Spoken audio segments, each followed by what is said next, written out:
presentation of Fox Sports. We are Fox. We are Ohio. I think on a normal night, or a night when we're swinging a little bit, it looks like a lot more competitive game. But that's kind of the way Oakland's been. They can hit the ball at the ballpark. Even in this spacious place, they hit the ball at the ballpark, and that's part of what they do.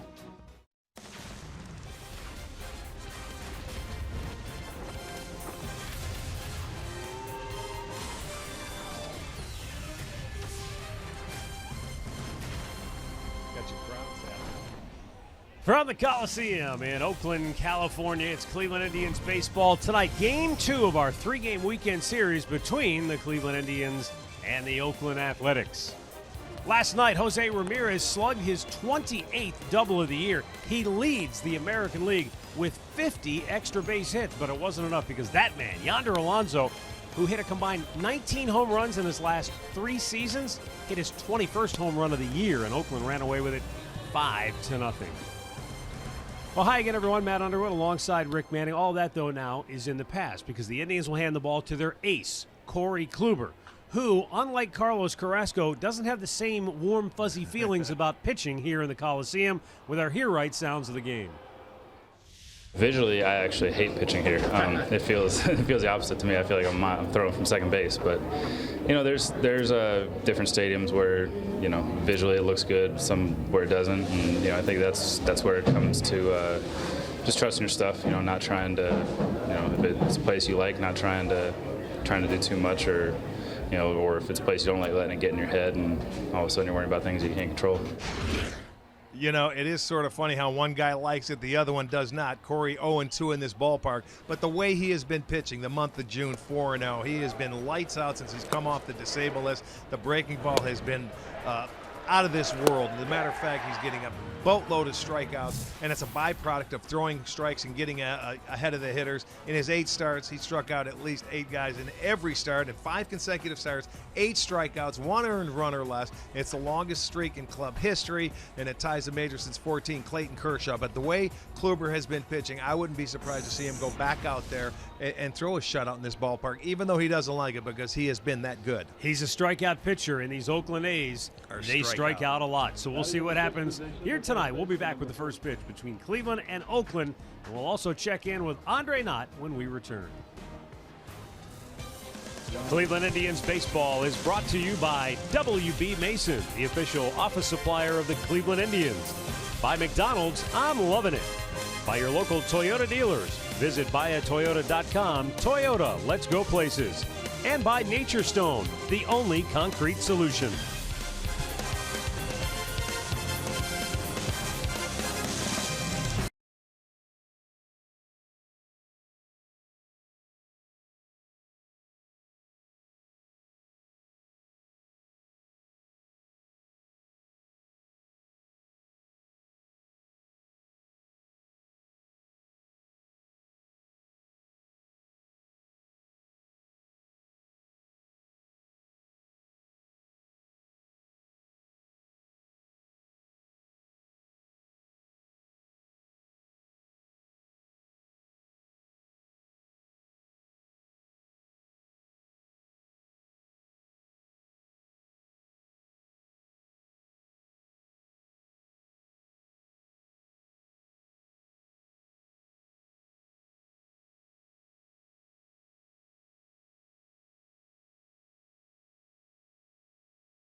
Tonight's game between the Indians and A's is presented by Hankook Tires. And before the Indians and A's hook up tonight in Game 2 of this 3-game weekend series, we go down to Andre Nadu as more on the unique environment of the Coliseum. Well, unique's a nice way to say it. Some of the other players have used some other words about playing here. But you know what? Most of them are liking the experience of coming to a ballpark like this. It's probably the oldest one that they'll see in baseball. And for Francisco Lindor, he told me he's never really seen a place like this, but he's learning something about playing in a big baseball field each and every time he comes here. The first year I played here, I realized that it's definitely a lot of territory. But you, just by coming out and you're seeing your surroundings, you know it's a big field, and you know you can't give up on the balls. Some of them, there's not that many decks here, so when the ball goes up, as it's coming down, the wind hits it, and it changes direction. So you know if you give up on it, there might be a chance of coming back to it, to you. And the one on Santana yesterday probably backed up on him a little bit. It's just part of the game. Keep your feet moving, man, on fly balls if it's going to move like that, and that's one thing you have to do with all this foul territory. Let's take a look at the Indians starting lineup tonight for Terry Francona, brought to you by Progressive Insurance. Once again, Bradley Zimmer will lead it off, followed by Francisco Lindor. Michael Brantley hitting third, Edwin Encarnacion, Jose Ramirez, and Carlos Santana in the middle. Then it's Yan Gomes, Tyler Naquin, and Eric Gonzalez batting ninth. And our Northern Ohio Honda starting pitcher is Paul Blackburn, making his third start. Now, he's been great. He's 1-0, .66 ERA in his 2 starts. He doesn't walk many. He's not overpowering. He works quickly. He makes you put the ball in play. So we'll see how it goes for him tonight. First time he's ever faced the Indians. And his first pitch of the night is up and away. Ball 1 to Bradley Zimmer. Another beautiful evening here in Oakland, California. Very warm here tonight. Zimmer swings and fouls it out of play, 1-1. See what they announce as the game time temperature, but in some locales it was near 90 degrees. They tell us the game time temperature is 79 degrees under mostly sunny skies, a few clouds drifting in and out. Fouled right back.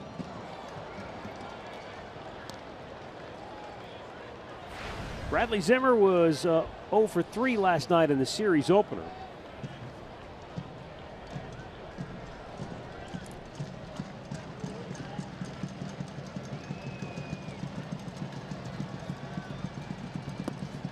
A little high, 2-2. You just see he moves it around. He needs to pitch the inside part of the plate. In his last start against Seattle, went 7 2/3 innings, scattered 8 hits. Walked 1, but didn't strike out anybody through 104 pitches. Fouled off. Count stays 2-2. Paul Blackburn grew up about 40 minutes from here in Antioch, California. Said he was a Giants fan, but he actually attended more games here at the Coliseum watching Oakland play. In fact, he was in attendance when Dallas Braden threw his famous perfect game on Mother's Day. The 2-2. Swung out and missed.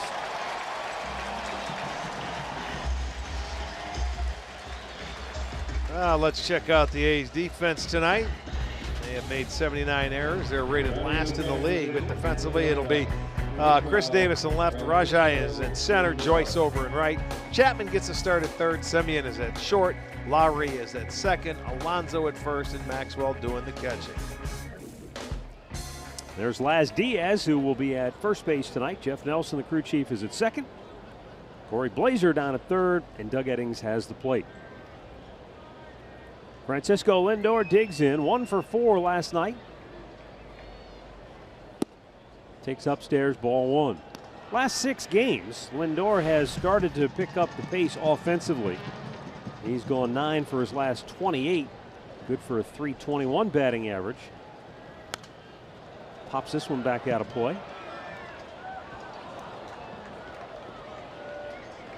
Also, in those last 6 games, he has scored 4 runs and he has driven in 5. And when you're batting at the top of the order, trying to set the table or drive in a key run, those are important numbers. The 1-1. Slapped out of play.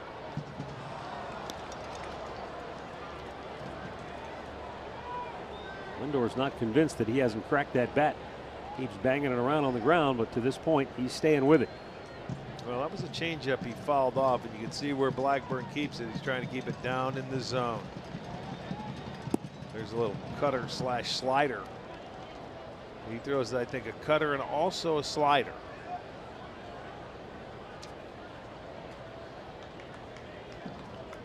Now the 2-2. And a weak chopper to second base. And Lowry throws him out.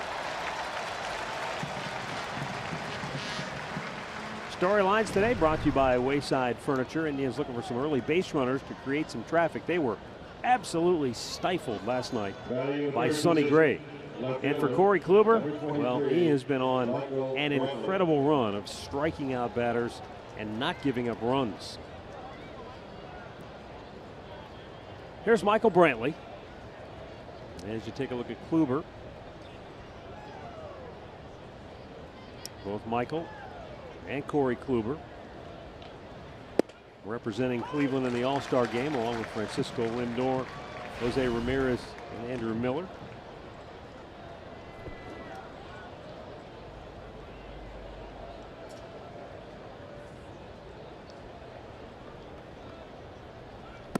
Up high, I think I said Brantley. Brantley has been an All-Star, but not in this year's game. But the one thing about Michael that's hard to figure is he hasn't homered in 47 games. Yeah, what's it, the May, end of May, was it? Or it's been quite a while. Right back up the middle, and it's diving, stopped by Semien, but he will not be able to throw out Brantley, who has a 2-out infield single. Heck of an effort by Semien, who was able to cut it off before it made its way into center field. You know, that's because when Michael, they don't have to play a shift on him because he uses the whole field, so he earned himself a hit here going up the middle. We see a lot of hitters robbed up the middle nowadays with the way they play defense, but with Michael, he gets an infield single. A nice play by Semien to make it close. In the meantime, Edwin Encarnacion takes a strike. He was 0 for 4 last night and struck out 3 times.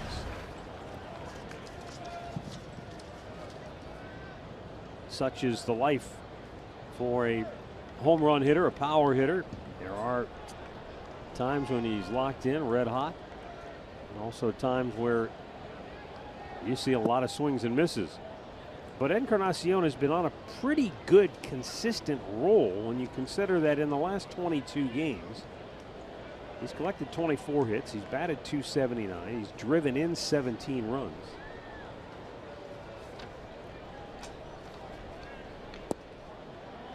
And a lot of that goes back to, for whatever reason, we had that road trip. Remember, we went to Minnesota and then to Baltimore, and he just got hot. He hit balls into the upper deck in Minnesota. He did the same thing in Baltimore. Well, that's how they go. They come in spurts a lot of times for power hitters.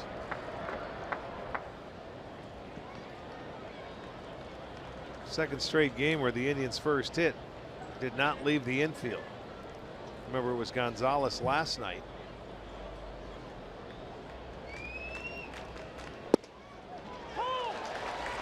And Blackburn finessing the ball just over the edge of the plate, and the count is 2-2.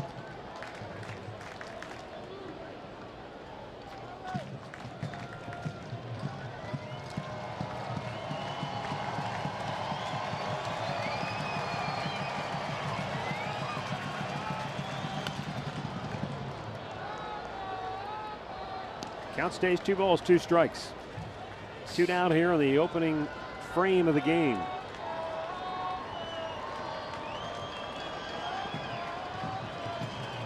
Paul Blackburn making his 3rd start for Oakland.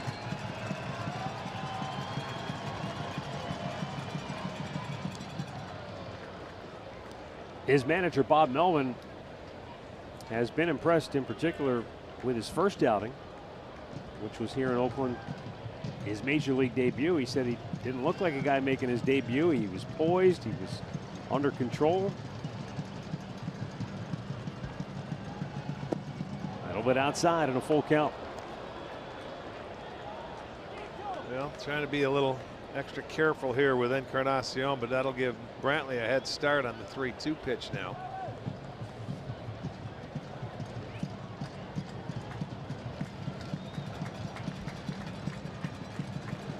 Brantley is off, and Encarnacion hits it to right field into the tracks of Matt Joyce, and the side is retired. No runs, a hit, a man left.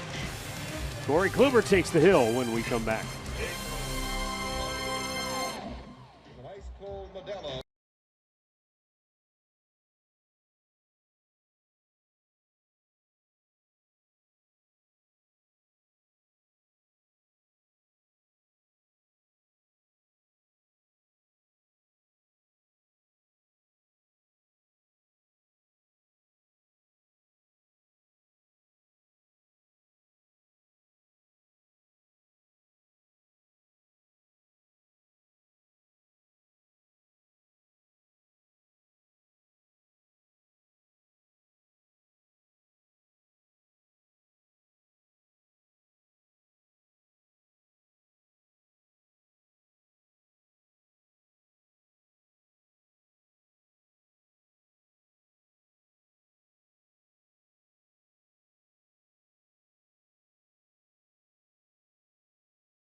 Here at the Coliseum in Oakland, and the A's starting lineup for Bob Melvin is brought to you by Hankook Tires. Matt Joyce will lead it off. Marcus Semien.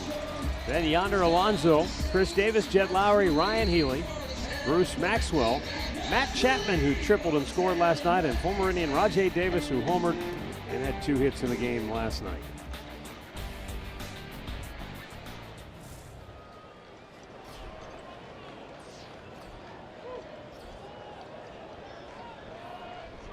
Matt Joyce was 1 for 3, doubled in a run last night. See the approach that the A's are going to put on Kluber, knowing he throws a lot of strikes as well. Last night it almost looked like the first time through the lineup with Carrasco they were a little more patient, and then they started to get very aggressive on him after that first time through.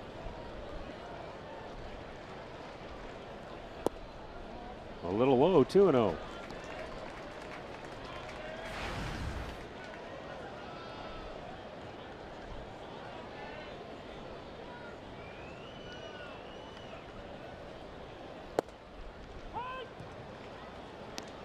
Kluber leads one over the inside corner to make the count 2-1.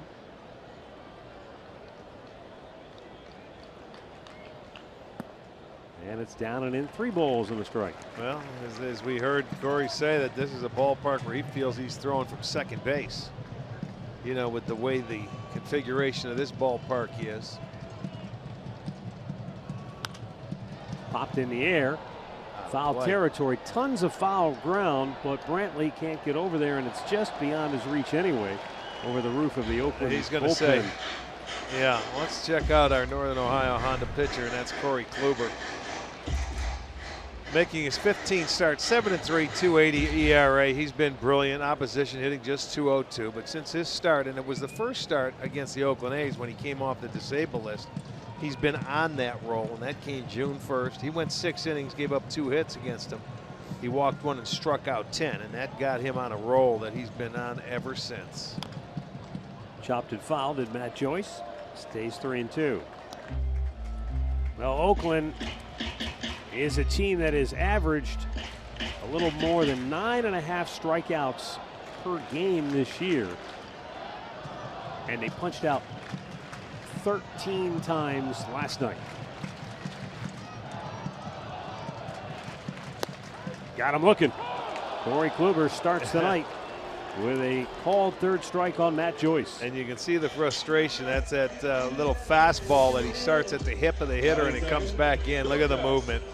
Great pitch. He was trying to decoy him. He's going to take his little guard off down there to decoy the umpire, but he knew it was a strike. Marcus Semien. He was 0 for 3 last night, drove in a run with a sacrifice fly.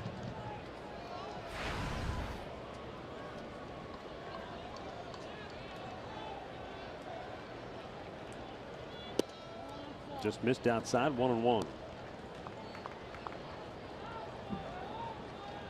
Corey says he doesn't come up and try to have big strikeout games. They're just byproducts of good, solid pitching ahead in the count, and expanding the strike zone to a lot of the hitters.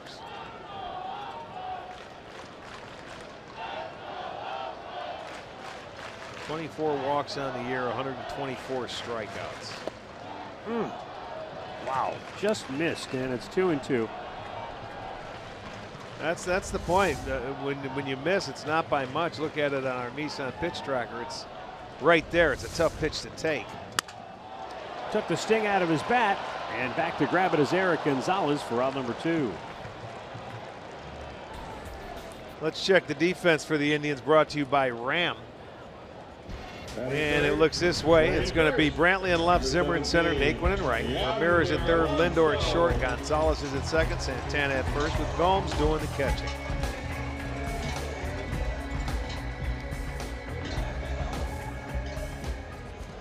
Terry Francona returned to the dugout last night.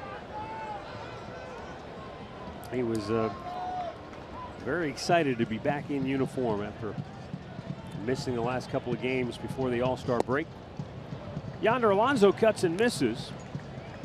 1 for 4 last night with a home run, giving him 21 on the year, and that's impressive when you consider he had 19 combined in the previous 3 seasons. Tops that foul, it's 0-2. Well, for the most part, he'll see a lot of off-speed pitches, breaking balls, changeups, and the show fastball, I would think.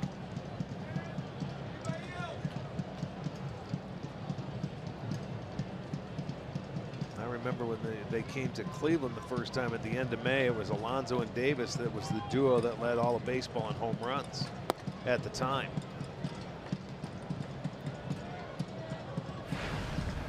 Right now, Chris Davis with 24, Alonso with 21, and then Ryan Healy has 19. Swinging a foul back.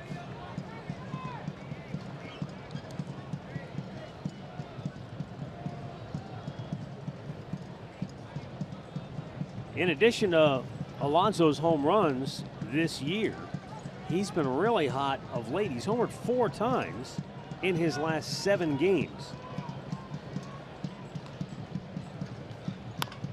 And a chopper to first. Santana waits back on it. And Corey Kluber with a 1-2-3 first. We are scoreless after 1 in Oakland.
Jose Ramirez has been in the driver's seat, batting .436 in his last 27 games.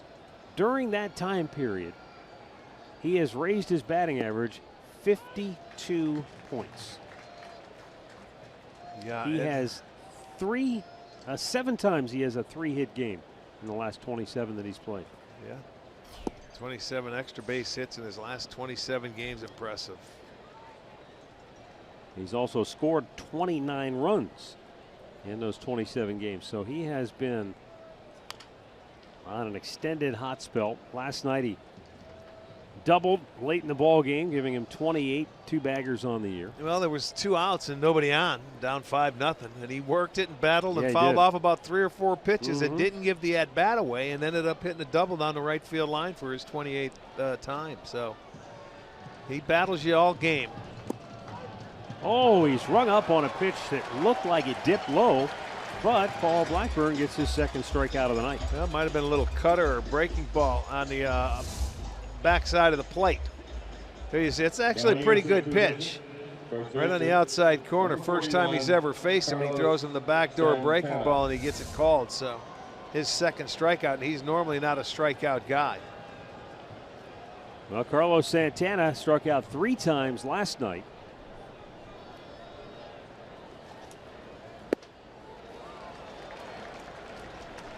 Matter of fact, in his first 2 starts for Blackburn, he's allowed 1 run and walked 1 batter in each of the first 2 starts. I will say this, and it's one of those things, we talk about it at Progressive Field when it happens.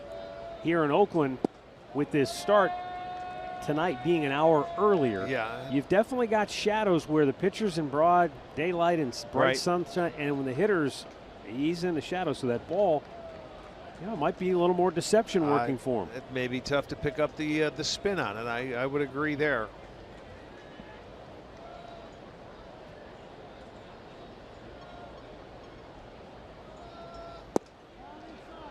That looked like a pretty good pitch there, a cutter in, but that one was not called. I mean, I don't see it inside. This is a good pitch on the inner part of the plate right there. It's not called. Then a changeup. And that's that's a pitch that I've seen in the last month that teams have started to throw to Santana on a regular basis, and a lot of times he's been out front thinking he's getting that fastball all the time, and he is not making an adjustment to that pitch because he's getting pull happy. Well, and that's the whole idea of a hitter saying to himself, all right, I'm looking fastball, and then you react, you adjust to anything that's not. Well, it's not trying to pull that fastball. It's just take it up the middle so it keeps you back there a little bit longer. But he can't do it. Another changeup, and it puts him away. So back-to-back strikeouts for Blackburn, and he now has 3. Changeup again. Well located. You can see the movement, and you can see the swing, how far out front that Santana was. Yan Gomes a hit in 3 trips to the plate last night. And Gomes, over his last 24 games, has picked up at least a hit in 14 of those 24 ball games, including 5 extra base hits.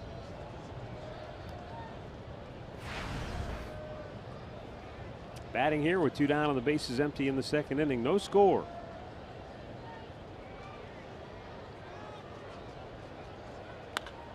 High pop-up down the line into foul ground, and Alonso makes the over-the-shoulder running catch to retire the side. Indians go in order, middle of the second, no score in Oakland.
Out here at the Coliseum tonight, Ricky Henderson threw out the first pitch, and fans in attendance received a Ricky Henderson jersey as part of the giveaway package here tonight. Certainly well loved here in Oakland. The field was officially renamed on his behalf before the start of the season. It's still known as the Coliseum, but it's Ricky Henderson Field at the Coliseum here in Oakland. Hall of Famer and one of the game's all-time greats. I had this conversation with Redbird before the ballgame, and as I thought about it more, it's hard to say that Ricky redefined the leadoff role because there's never been another one like him. He was a one of a kind. Right. He could hit for power, and if you walked him, he could steal a base. He could turn the game around in a matter of an instant. It's one of those guys like everybody wants to get a Ricky Henderson, but they don't come around very often. No, he grew up right here in Oakland. He's Oakland's own.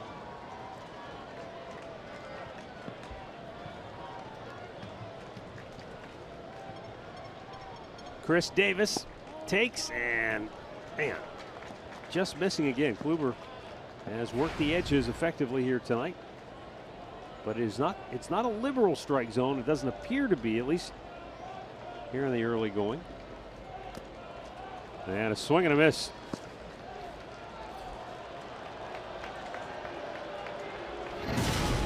Before the ball game, Ricky Henderson threw out the ceremonial first pitch to our man Rajay Davis. Ricky still looks like he could play, doesn't he? In great sure shape. Does, man. 1,406 bases, the all-time leader in runs scored as well. I'd love to know what the inscription was. He took a while to sign that ball for Raj. I don't think that was just a quick signature and here you go. Swung out and missed by Jed Lowry, who was 0 for 4, punched out twice last night.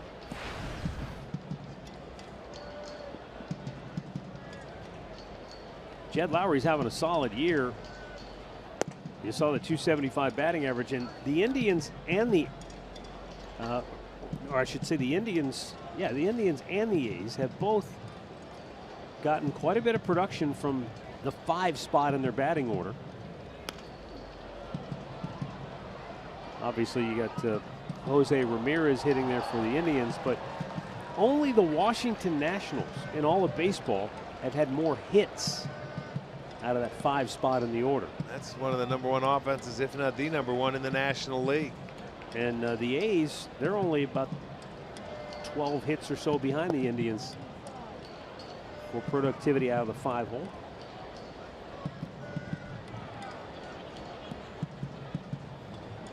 Well, I know it's a lineup that changes a lot for Bob Melvin.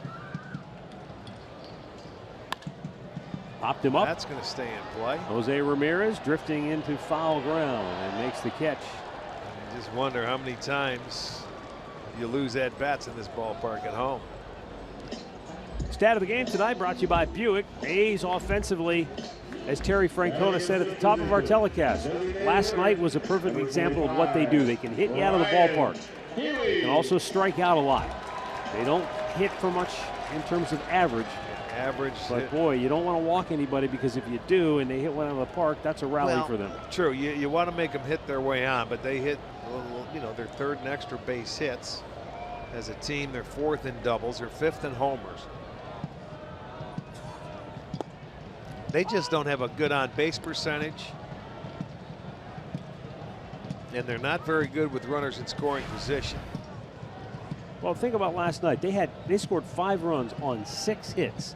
5 of the extra, 6 hits were extra base hits. 2 doubles, a triple, and 2 homers, right.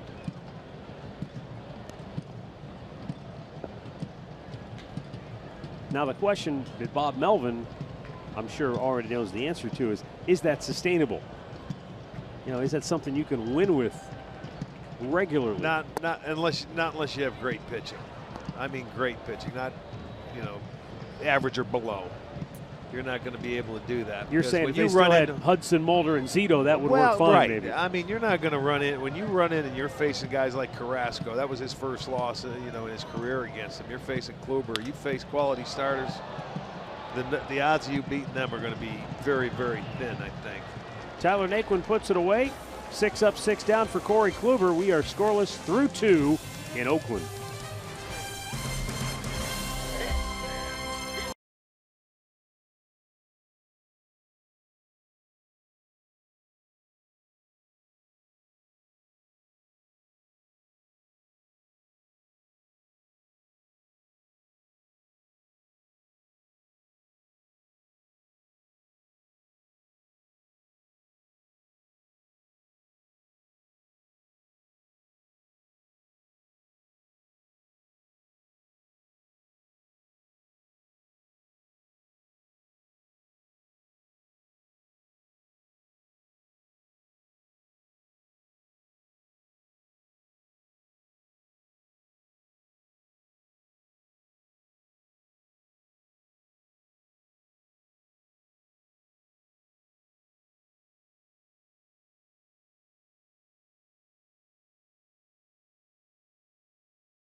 and Tyler Naquin to lead off for the Indians.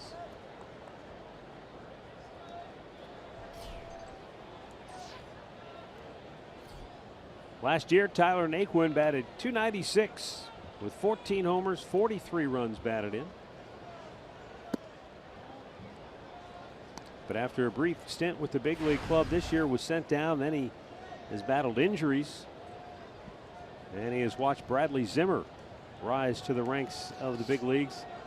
Yeah, he hasn't been back a long time down there either. Coming back with some back issues.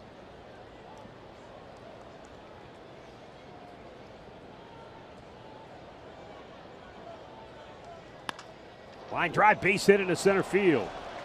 And Naquin is aboard to start the third for the Indians. Their second hit of the night.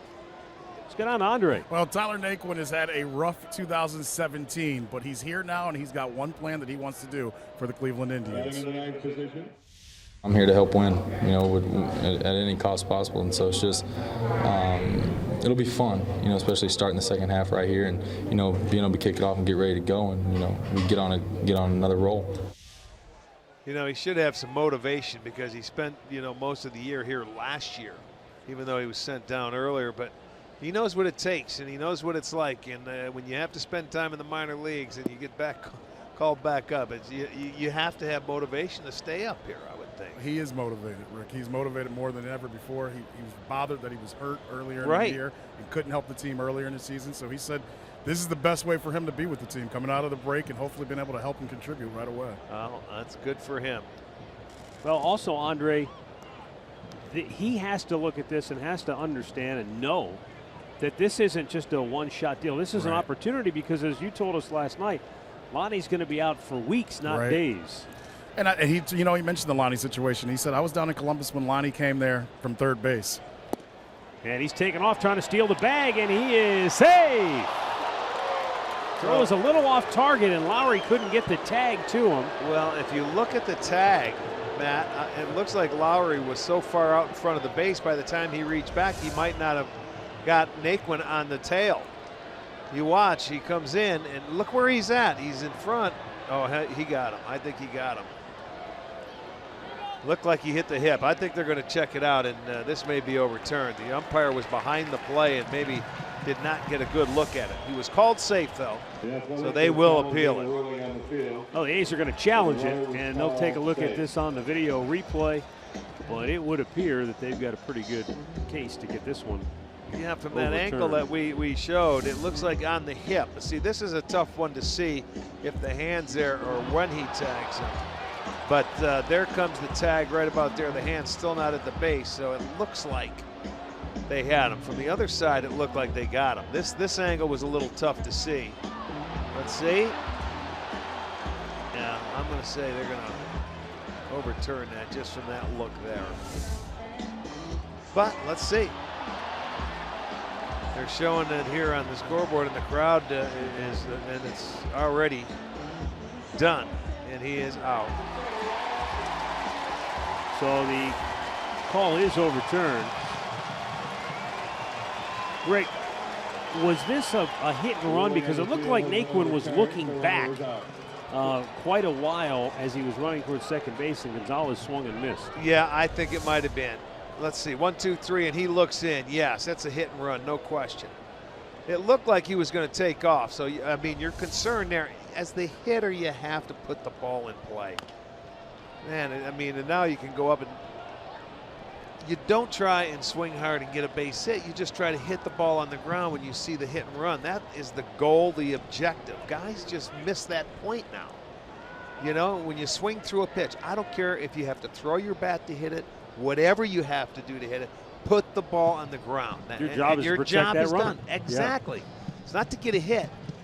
Your manager's putting that hit and run on so you get a fielder to move and maybe creates a hole for you. That's what you should have done. Nice play by Blackburn to come off the mound. Two down now.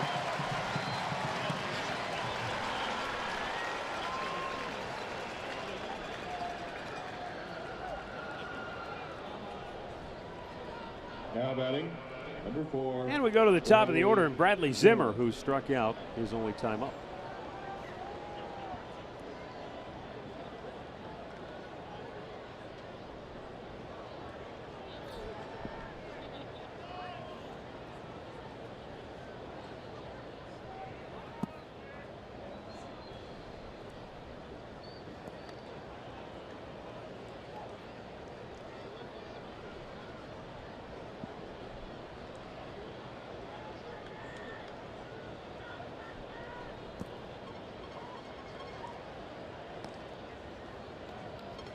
2 for 9 the first time through the lineup against Blackburn. He had 3 strikeouts, 2 groundouts, a couple of pop-ups. Count 3-0. And now the pitcher is completely engulfed in shadows, so that advantage he may have had first time through the order should even out here second time around. And now Bradley Zimmer is aboard with a 2-out walk on 4 pitches. T-Mobile Unlimited baseball break. Now batting, number 12. Well, it doesn't look like the Indians will have to deal with Madison Bumgarner. Lindor. He's been out since April 19th with a shoulder injury, and he's making his return to the Giants tonight, which means he wouldn't be pitching again until after the Right, Indians Thursday. leave town. Thursday. As a matter of fact, they're in the 3rd inning down in San Diego, and the Giants have a 2-0 lead in that ball game. Indians began the night with a 3-game lead in the loss column over both Minnesota and Kansas City. And currently, the Twins lead Houston 4-2. They're in the 7th. That's Irvin Santana pitching for the Astros down in Texas. And the Rangers have a 1-0 lead over Kansas City. They're in the 9th inning. Pitch outside. 1 ball, 1 strike. That was almost like a pitch out right Sure there, looked figuring like Zimmer on first base. If he wants to take off, he gave his catcher a pretty good pitch to handle if he was running in that situation. Now, we talked about those shadows. The last tough spots now would be right field, who's looking straight into that sun, and the guy at first base, the sun setting right over the edge of the stadium there, might be a little difficult. Lindor pops one to left. Back goes Chris Davis, and onto the warning track, makes the catch to end the inning. Middle of the 3rd, still no score in Oakland.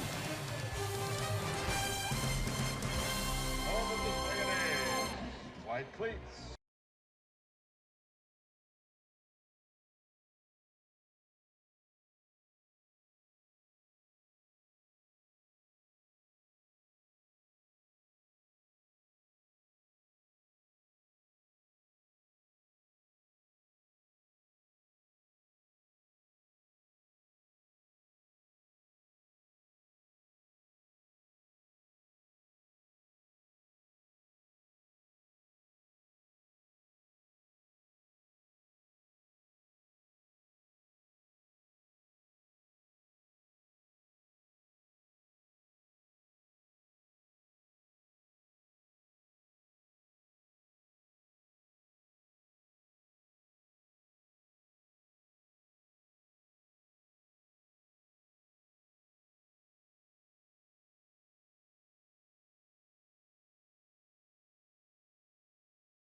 Enjoying a cold one, to stay tuned later in the game for Miller Time, brought to you by Miller Lite.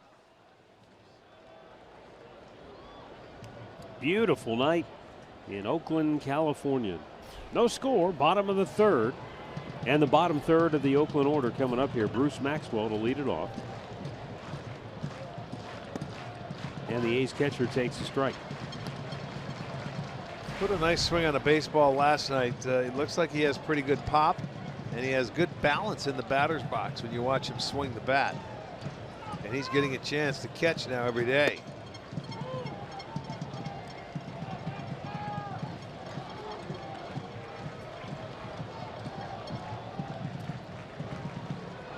Maxwell is 26 years old.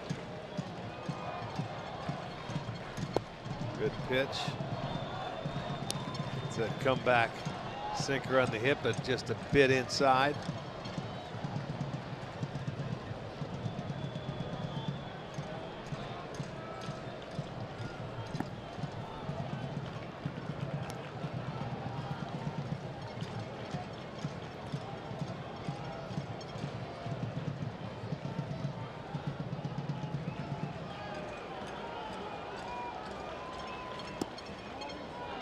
We've shown a pretty good eye at the plate. That's 4, isn't it? Or is that 3? He drew a walk in last night's game. And then he takes this pitch for a ball that just is below the strike zone on a full count. That looked like the same pitch this time. He calls it a strike and rings him up. 3rd strikeout for Corey Kluber. This one had a little comeback to it as well. It's very, very similar. I don't know. They're almost identical pitches, to be honest with you. Well, it's one thing that I wouldn't doubt that Corey Kluber's that good that he was able to say, okay, if that one was off a little, let me just raise it up an inch or so. Well, it was. If anything, it was about an inch or so.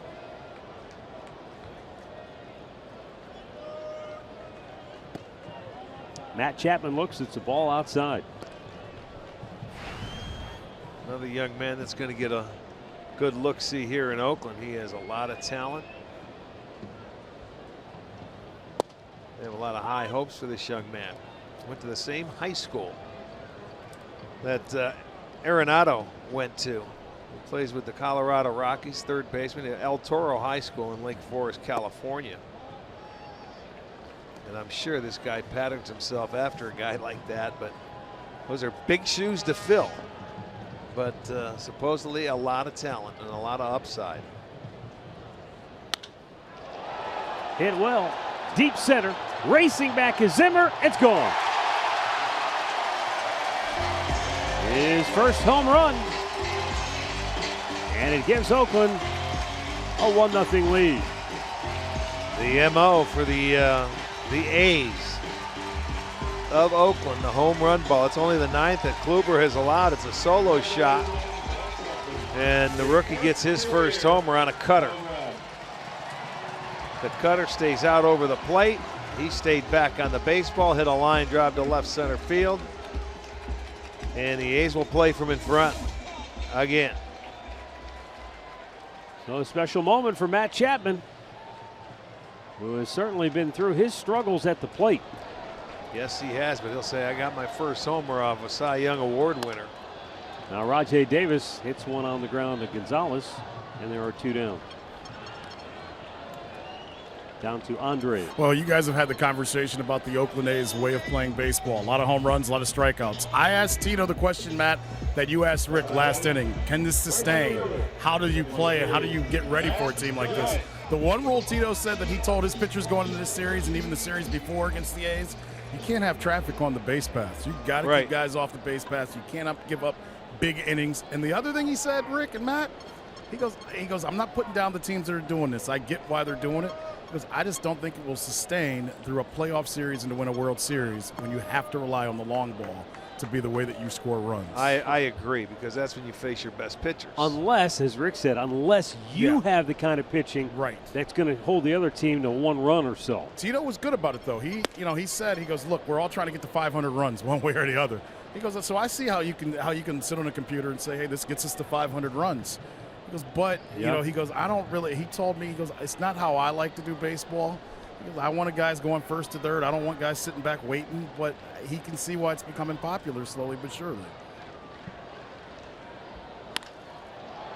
In the air, center field, Bradley Zimmer will make the catch, and the inning is over. But a solo shot from Matt Chapman, his first big league homer. And it's the A's 3rd solo homer in the series.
1-0 A's. Indians have 2 hits so far, both of them singles. They've also had 1 walk. But Paul Blackburn, 3 zeros on the board as that pitch to Brantley went up and in. As Michael I'll tell you around. what, he almost got one in the chest right there. He was going to turn around to bunt and look like a little cutter up and in. He's going to square around and look at that's right at the start of his chest, and he's got to get out of the way.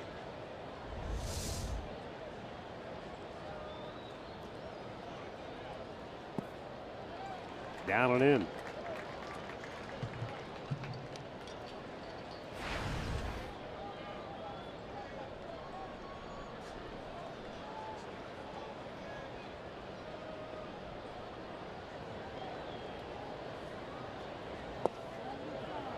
Just missed.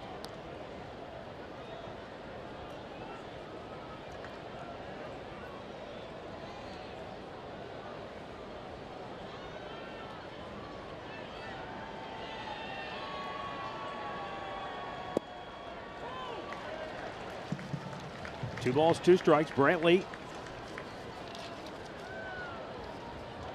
His base hit on the first inning came with 2 outs.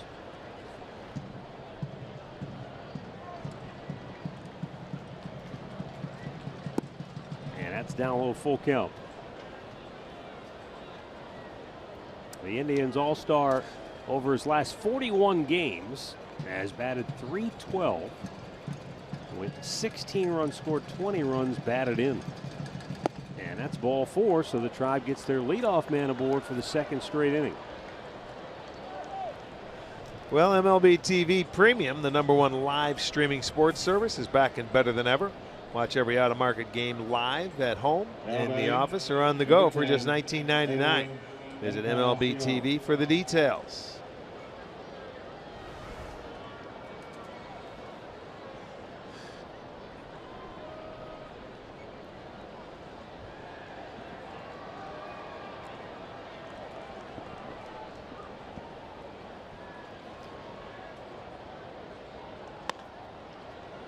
Edwin fouls it off. Encarnacion fly to right.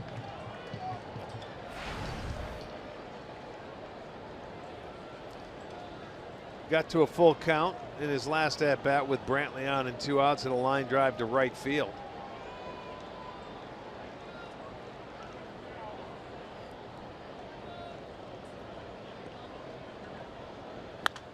Edwin sends a high fly ball deep left down the line. Chris Davis is at the wall. He's out of room. It's out of here.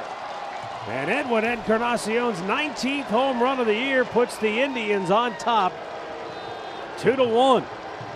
That was a towering, majestic drive off the bat of Encarnacion.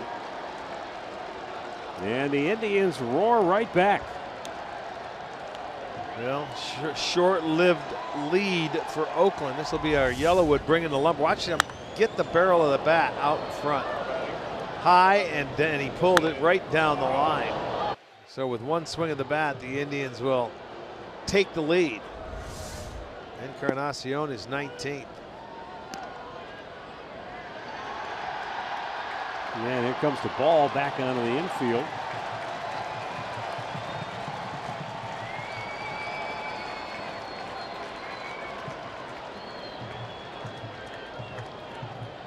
Jose Ramirez called out on strikes his first time up. Pulls that foul over toward the Tribe dugout. There it was, a little think he liked cutter. it. Yeah, well, he made it, threw it right down the middle. He had to like it. Look at, he was just making sure it stayed fair.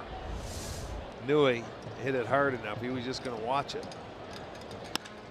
And now Ramirez watches one to deep center, but Rajay Davis runs it down. 1 away.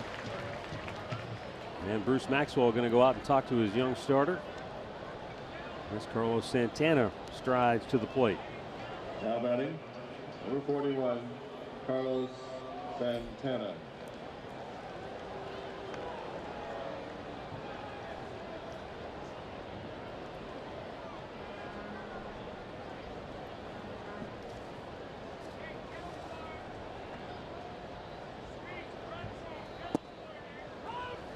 There's a fastball in for a strike. Santana. You go back over his last 12 games, even including last night's 0 for 4. Batted over 300, and he pokes this one into right field. So the Indians have a 1-out base runner after grabbing the lead on the home run by Edwin here in the 4th. Well, Santana's going to get himself a hanging breaking ball here. And lines it into right field. So the 4th hit for the Indians, second in the inning. Well, and as I said, I was curious to see, once the shadows were kind of eliminated from the equation, what the adjustment, what the change might be. Second time through, 4 of 6 have reached safely against Paul Blackburn. Yeah, he walked a pair, a couple of hits.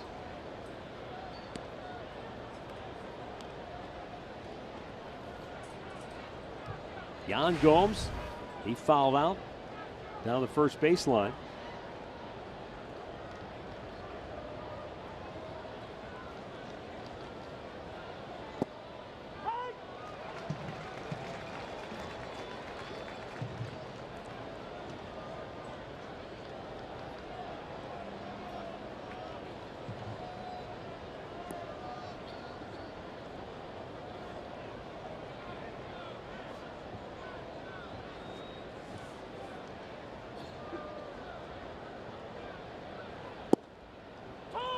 And another called strike. It's 0-2.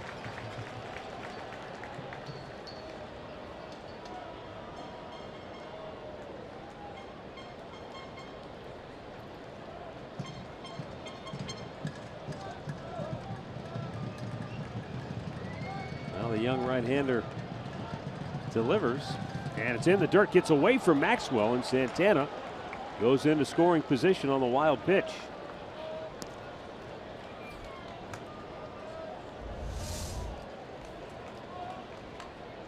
Breaking ball in the dirt that just deflects off the chest protector of Maxwell, so Santana can cruise into second base easily.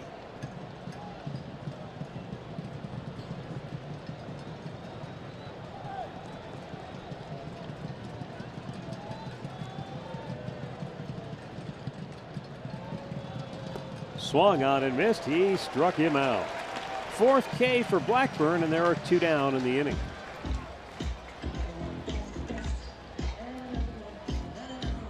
Well, don't forget, coming up here on the Fox Business Network on Wednesday, Camping World Truck Series at Eldora. It's the season's only dirt track race. It's only on Fox Business Network. You can see it in person. Go online to EldoraSpeedway.com. It's an easy drive if you're in Ohio. It's over in Western Ohio, so should be a great event. Here's Tyler Naquin, a base hit his first time up. And he takes a called strike.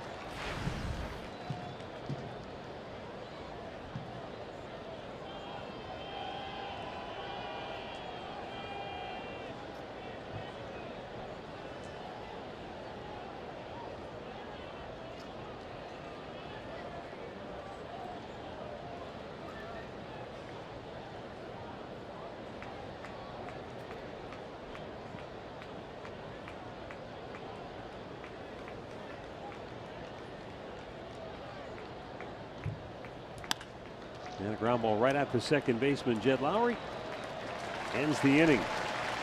But Edwin takes the Parrot for a ride here in the 4th, and the Indians go on top 2-1.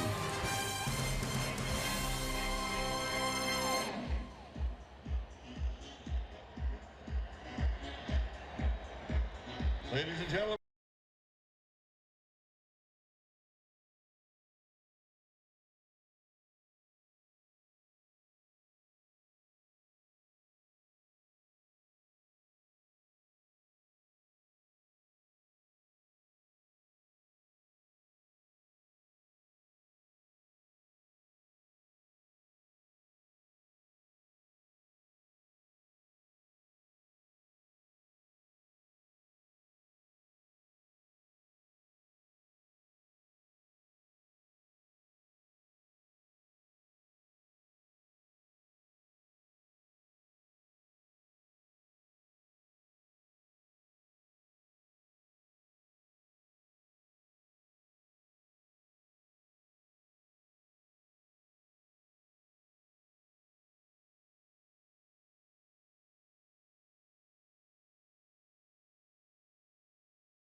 Thanks, Al. Marcus Semien will lead off the home half of the fourth for Oakland, and Corey Kluber delivers a pitch for a called strike. Semien a soft line drive out to Eric Gonzalez, his first time up. Well, Al giving us the story it just continues to get even better for Cody Bellinger. But you think about the years he is having and the year Aaron Judge is having. Yeah, it's scary, in New isn't York. it? Wow. It really is. One in each league that they're putting up numbers that are, rarely seen. Corey Kluber with yet another strikeout. He has one in every inning so far tonight. He just powered this one right by him. He didn't mess around. He just went right at him with a good fastball. Throws it by him.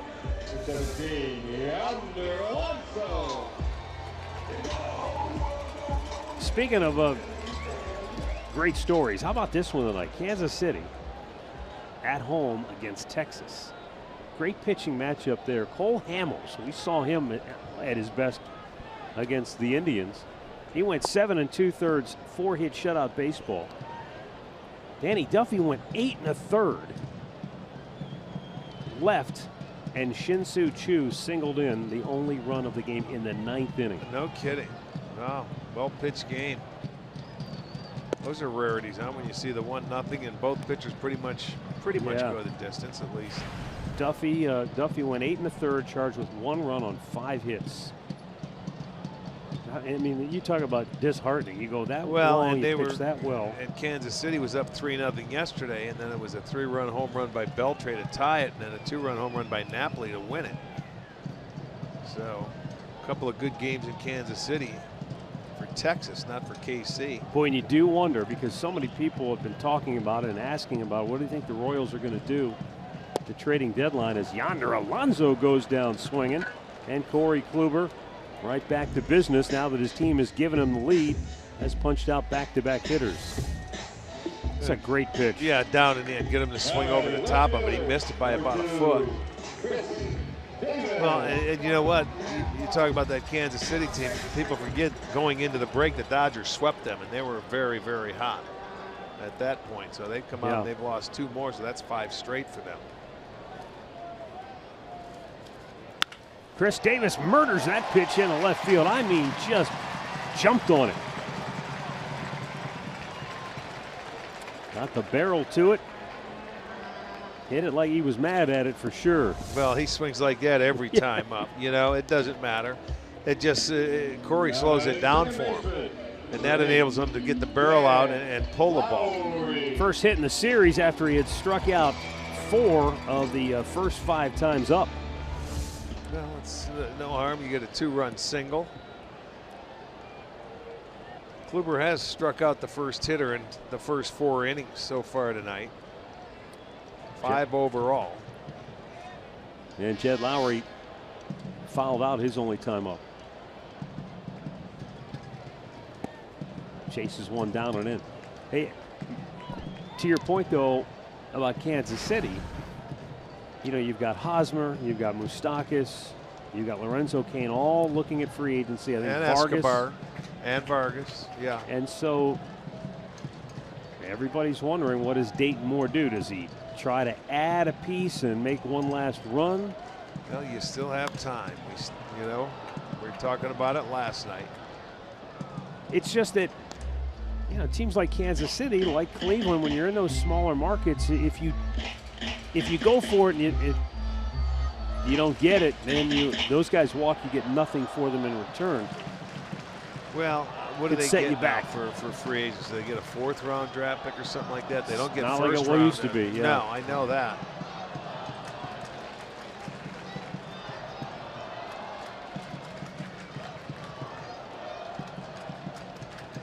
Good pitch. And he just locked him up. Couldn't pull the trigger. Jed Lowry out looking as Corey Kluber fans 3 in the 4th and has struck out 6 through the first 4 frames.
brought to you by Levin Furniture. For the best deals on furniture and mattresses, shop Levin's.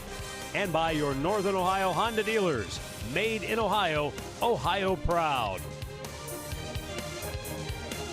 Eric Gonzalez leading off the 5th inning for Cleveland.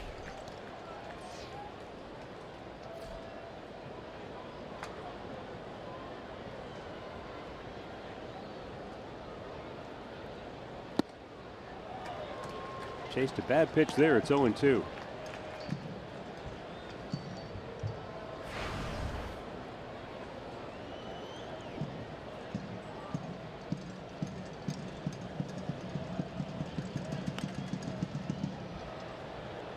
Gonzalez, you know, when he got called up, there wasn't a lot of playing time for him. It was very sporadic. It was maybe a game here or a defensive inning late in the ball game there. Maybe once a week if he was lucky. Now, I think everybody's anxious to see what he can do, given regular playing time, regular at bats for the next several weeks, it would appear.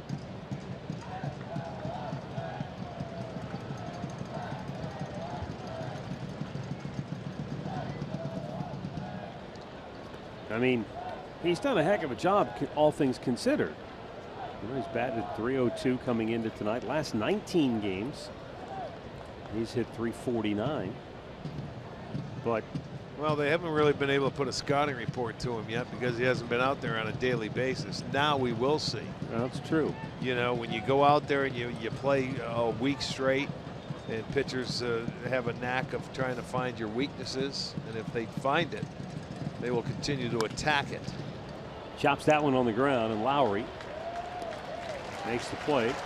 1 down. In-game recap brought to you by your local Toyota dealers. Oakland took the lead in the 3rd. A solo home run, first of his career by Matt Chapman. It was a short-lived lead. 2 batters into the 4th inning. Edwin Encarnacion sent one deep into the seats and left. And the Indians lead it 2-1 now in the 5th inning. And Bradley Zimmer, who struck out in the 1st, walked in the 3rd.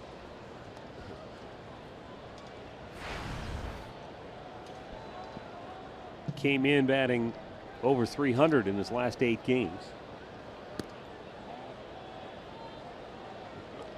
And Zimmer, with his approach, a good eye. He drew a walk last time up. And Terry Francona said, you know, maybe right now we're batting in that leadoff spot more out of necessity with the injuries and what have you. But down the road, I feel like this kid can be a top of the order hitter. I would agree with that. And who knows, as he draws his 2nd walk now, with his power, he could be one of those dynamic top of the order hitters. Well, Blackburn has walked 2. Both of them have been Zimmer tonight. I'm curious to see now with 1 out and with a lead, albeit only 1 run. That's okay. I would not be surprised. Yeah, see if Zimmer takes off here. I know what you're saying. If he's going to run, you know what? He's over there. He's been paying attention. He does throw over there occasionally, but that would not surprise me to see Bradley if he can get a jump to take off at all. See, Naquin took off earlier, but it was more of a hit and run than it was a steal. And he just barely got him. He was called safe, but the call was overturned.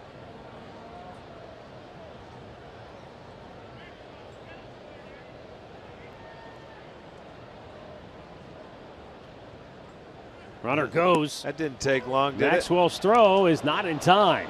Zimmer awkwardly went over the bag, and it looks like he's okay, but his leg looked like it got caught. Yeah, momentarily. Got caught at the corner of second base. He stole it easily. His 10th of the year. You know, it was a little late slide, to be honest with you. Watch how late he slides, and that foot got caught on the corner of the base. He should have got down maybe a little bit more. Ooh, that knee hit the corner of the base. That hurts. That you don't realize how hard the bases are. He was trying to duck and get under the tag, but he seems to be okay. Yeah.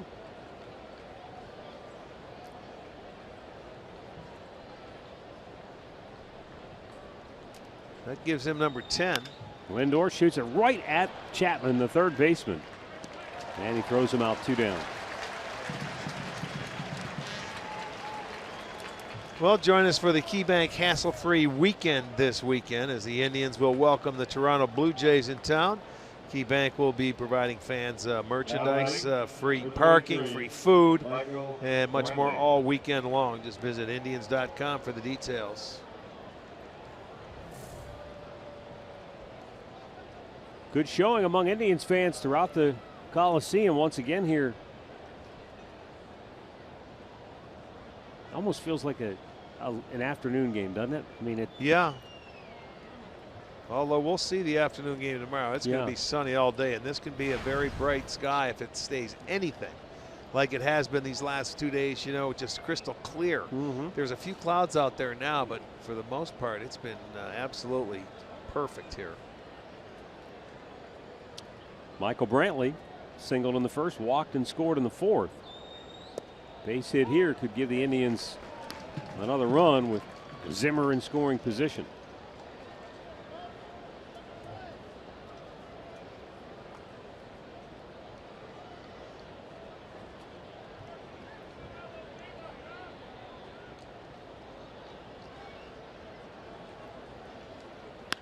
Ground ball toward Lowry. He scoops it and throws him out. No runs, no hits, 1 left. Halfway through. Cleveland 2, Oakland 1.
She's got the jersey, got the Hall of Fame plaque, bobblehead. Yeah. If you joined us late, Ricky Henderson throughout the ceremonial first pitch tonight. They gave out jerseys to the fans coming in. And it's appropriate because it's Ricky Henderson Field. Yeah. So he should throw it out every night. Well, I asked somebody if this had been more of a regular recurring theme. And they said this is only the second time he's been here. Opening day when they dedicated the field in his honor, and now here tonight.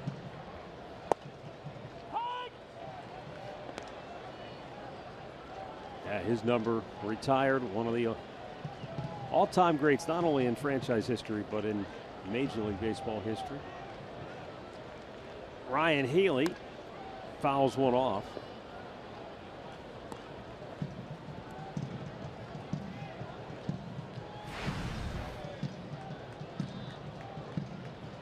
You know, I think back on his career, and I'd have to say, for a game that beats you up as much as baseball does, out looking as Ryan Healy, that fastball had some serious movement.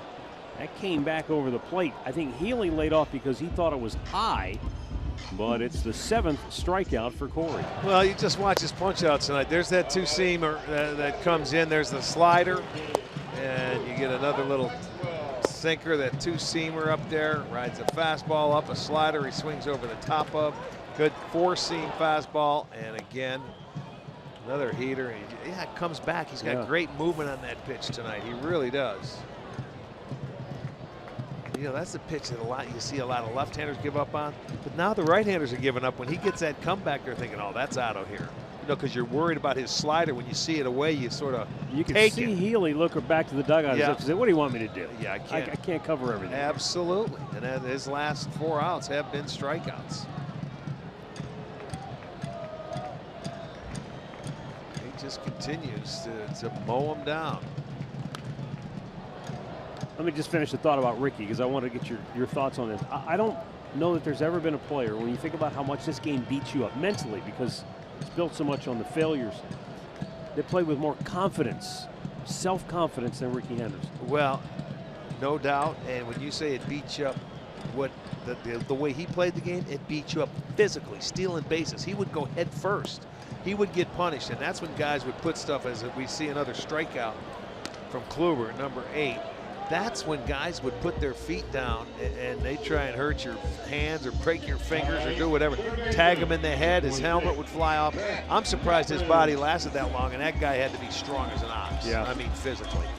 You know, mentally, yes, I totally agree. It's tough to play mentally, but physically, the way he ran the bases and the runs that he scored, there will be no other like him.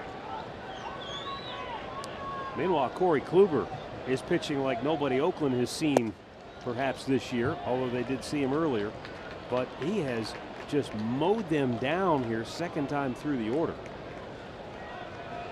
The last 5 outs, all on strikeouts. He has 8 in the game, and again, that's like average for him. You know, since he's been off the deal, it's 8 strikeouts or nothing, and then, you know, he'll go double digits on you too. Every start since he's come off the DL, at least 8 strikeouts. Yes. And there's a ball hit to right field. It's going to get down. Naquin will cut it off, but it's not going to keep Chapman from going into second base. And he is 2 for 2 with a home run, and now a double, as Oakland moves the tying run into scoring position with 2 down. Well, the young man, you put it in play, and sometimes you'll find a hole. He is 2 for 2, both extra base hits, and you see the approach. That was that comeback fastball again, but he didn't try to pull it. He stayed on it. He fights it off to right field. By the time Naquin could get it, he gets it in. So he's 2 for 2.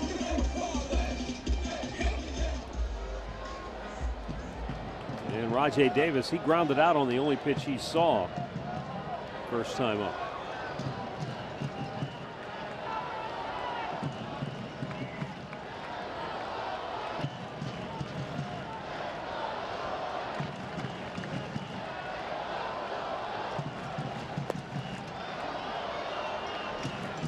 Low ball 1.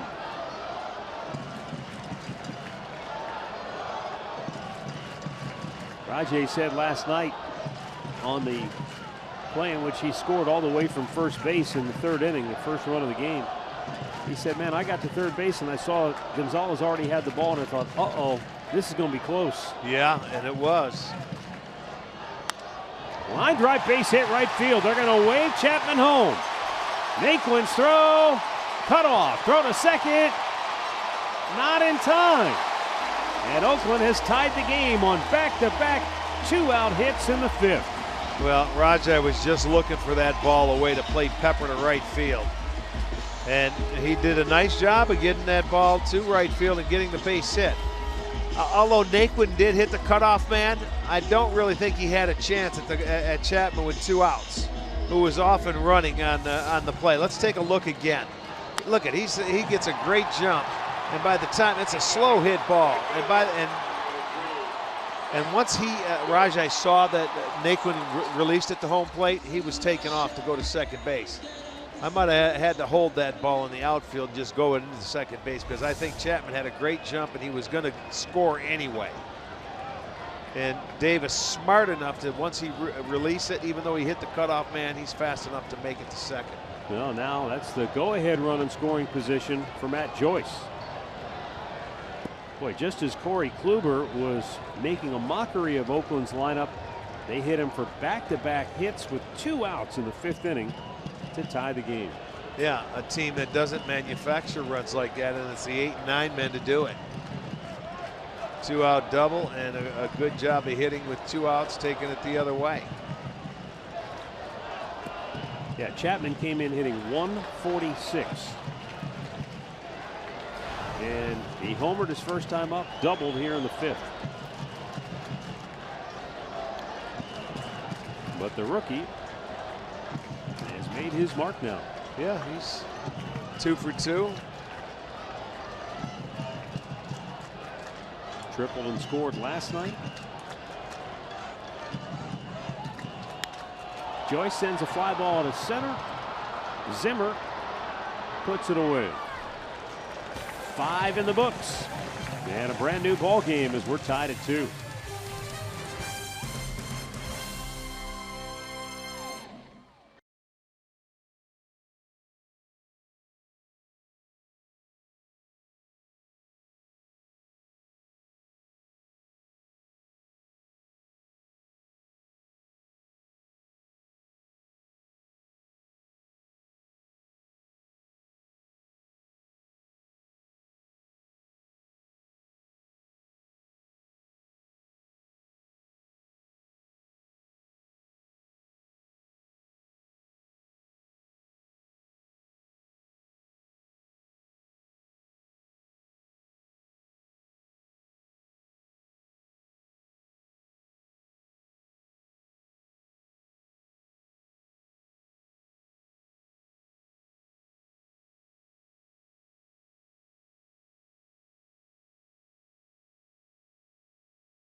Indians will host Josh Donaldson and the Toronto Blue Jays. Following a game, it's the annual Rocket Blast fireworks presented by First Energy. At least a 20-minute extravaganza of fireworks. Great to see. Let's go to Indians.com for your tickets. And I heard both those nights are awfully close to being sold out already, so you better not waste any time. 2-2 game here in the 6th. Edwin Encarnacion gave the Indians the lead the last time he was at the plate. Can he do it again? He hit a 2-run homer into the seats and left in the 4th.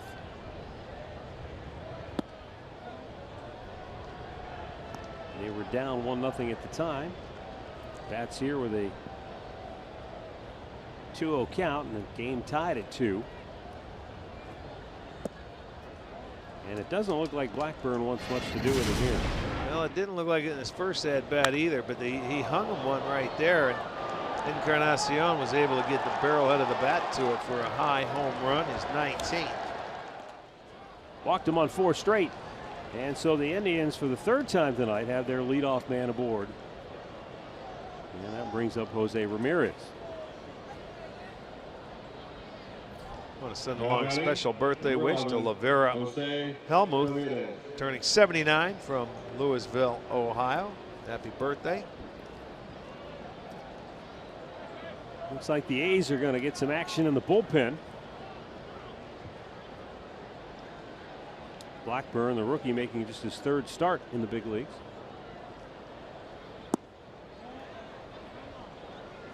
His major league debut came on July 1st. And, you know, when I told you before, he grew up about 40 minutes from here. It was an unbelievable experience, even though he ended up with a no decision. But he gave up just 3 hits, walked 1, hit a batter, struck out 4, ended up with a no decision. But it was one of those deals where he hadn't pitched into the 7th inning all season long. And he went out and gave them 6 in his major league debut. Yeah. But that goes back to something you and I have talked about with a lot of people throughout baseball. The way that guys are developed in the minor leagues, they get to the big leagues and they're not prepared to go deep into a game. Well, first and foremost, you're on pitch counts. Yeah. You know, and you get to that 100 pitches. Well, if you throw 100 pitches and you're only pitching 5, possibly 6 innings in the minor leagues, when you get to the major leagues, the hitters are much better. They're going to lay off some of your pitches that they swing at in the minor leagues, and it's going to be a shorter outing for the most part, you would think. You're not going to come up here and, you know, big league hitters have a knack of fouling off good pitches to stay alive, where down there, your 3rd and 4th hitters, they hit 8 and 9 up here until they make a name for themselves, for the most part, not all the time. But when you're a rookie, you're just coming up. You're not going to hit right into the top 4 or 5 spots in the lineup.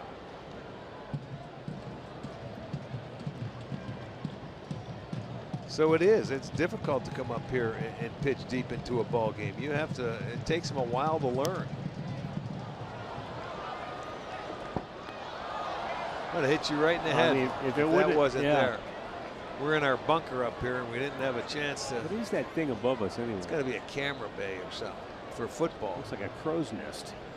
Well, it will be a camera bay for football just for a couple of more years. Yeah, there it is, right above us.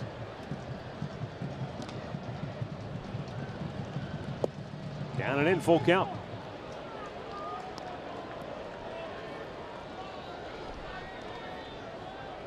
This will be interesting. I want to see if he starts Encarnacion, even though Eddie can't run a whole lot. You've got Ramirez hitting, though. You want to start the runner on a full count. Blackburn's walked 4 already. You're right, though. Ramirez, you trust him to put the ball in play. Even though he did strike out his first time, this is the 7th 3-ball count. That was a different deal, though. I mean, there's nobody on base, and right. That was a bad call. I thought it was low. He does start him, and Ramirez rips it, but foul. Yeah, Holy mackerel. Yeah, this is. I would. I mean, if I was a manager, I would start it because of the confidence I have in the guy at the plate.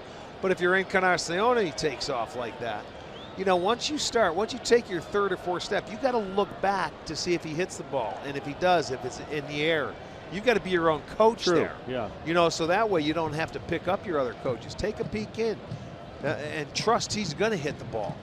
If he swings through it, you're dead anyway. He does go again, and Ramirez lines it up the middle. There you go. Encarnacion will hit second. He'll easily make it to third. That's and the Indians have runners at the corners with nobody else. Exactly what I was talking about there. You start the runner, you know Ramirez is going to put it in play. So now you got a little 1st and 3rd action. And the 2nd straight pitch that he sent Edwin, and there's a nice swing by Ramirez to get the base hit up the middle, and there he goes. He looked back after that 3rd step. He sees where the ball is. He's his own coach. He knows he can get to 3rd base. Now you have him at the corners and an opportunity to do some damage in the inning.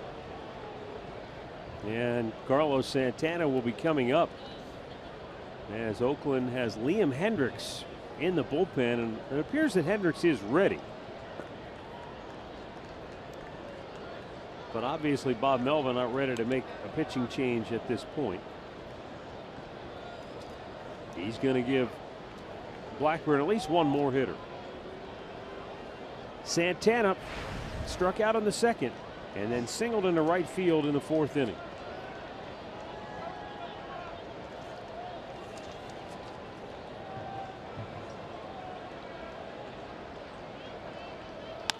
And a ground ball is going to be cut off by Semien, but his only play is at first. The Indians regain the lead on Carlos Santana's 48th run batted in on the year.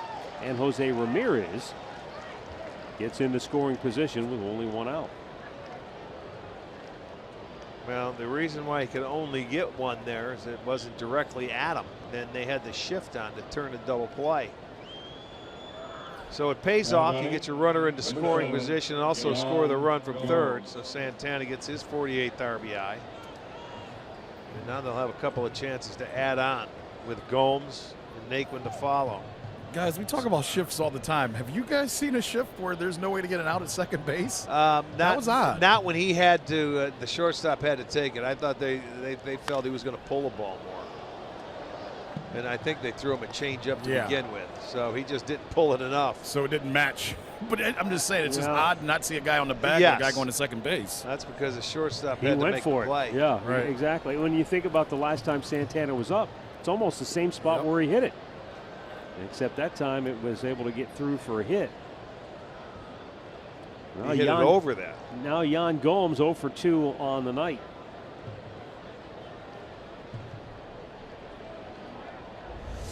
See where he's at now. He wanted to go. He's got to go to his left. If he had to just stay put, he would have been fine. He would have been able to get to second base.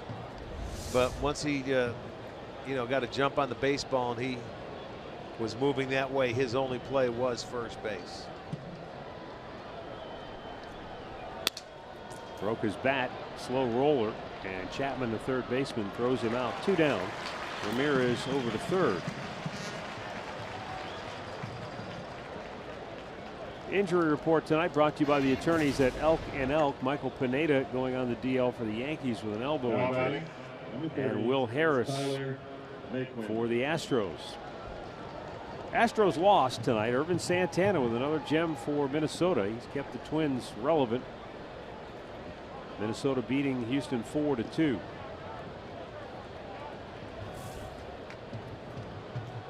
With 2 down, Tyler Naquin a chance to add another run. Yeah, for the get a Tribe. 2-out base hit here. Get him pumped up. He had a similar chance his last time up, but grounded out in the 4th inning.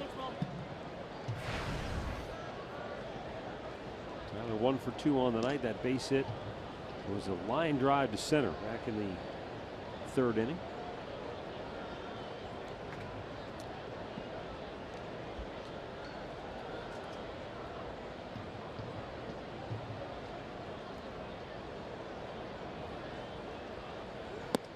Well, that one got his attention, up and in.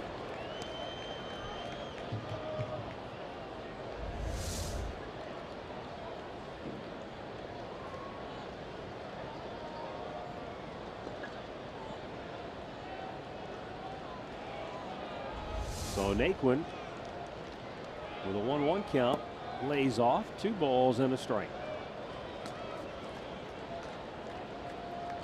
Well, if Blackburn can get Naquin, then he will have done a terrific job to minimize the damage. And that's what you look for in a starting pitcher. First 2 reach here in the 6th as he's maybe running out of gas, but he's retired the next 2.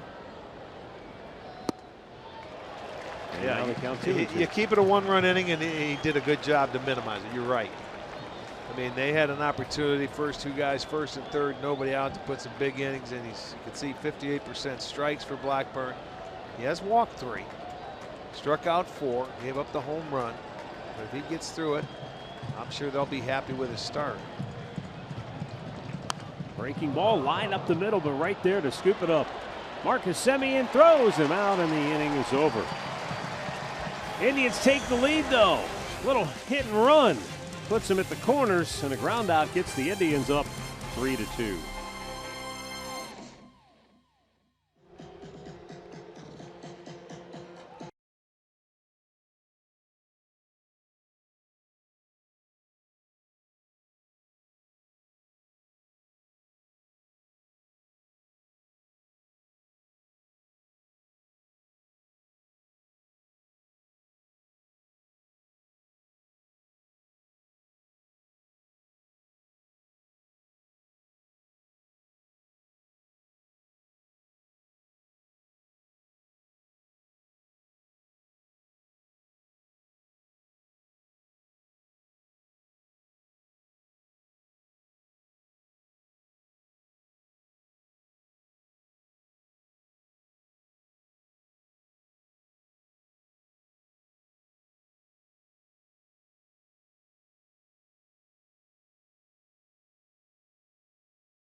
inning.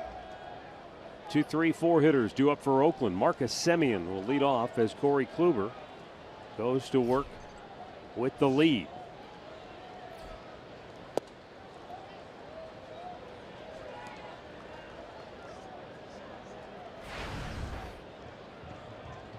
Kluber has struck out 8.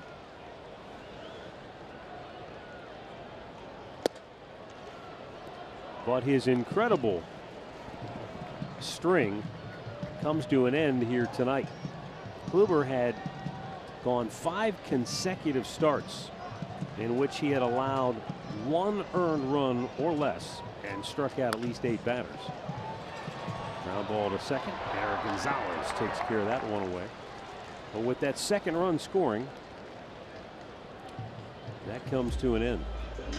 But that's pretty amazing when you consider that he did it in 5 straight. Yeah, well, the strikeouts continue with 8.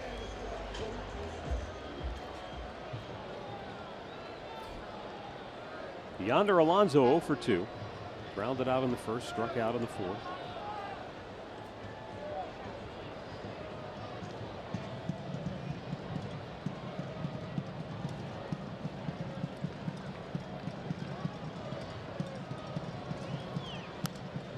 And a foul right back.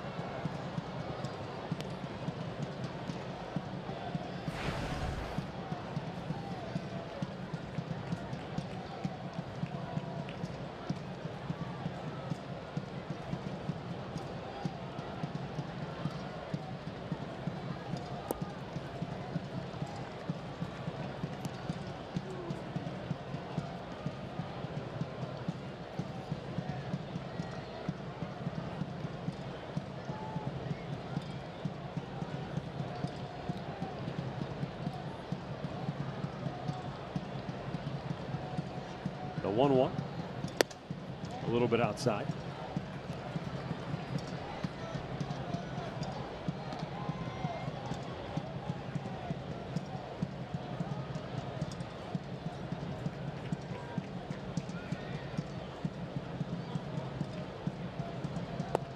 Nice change. And a good hitter fooled there. Yonder Alonso. And he's looking for the fastball, and he really pulls the string on him and gets the big swing to a 1 knee. Thinking it was that fastball.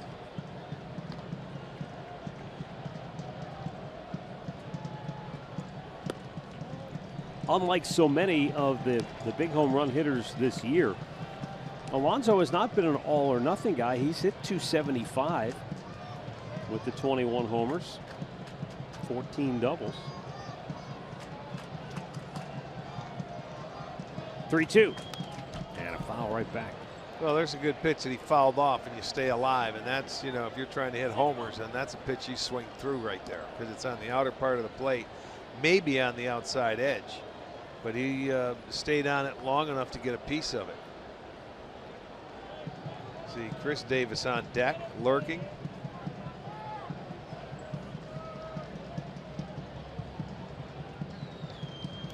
Down and in, and he strikes him out. Number 9 for Corey Kluber.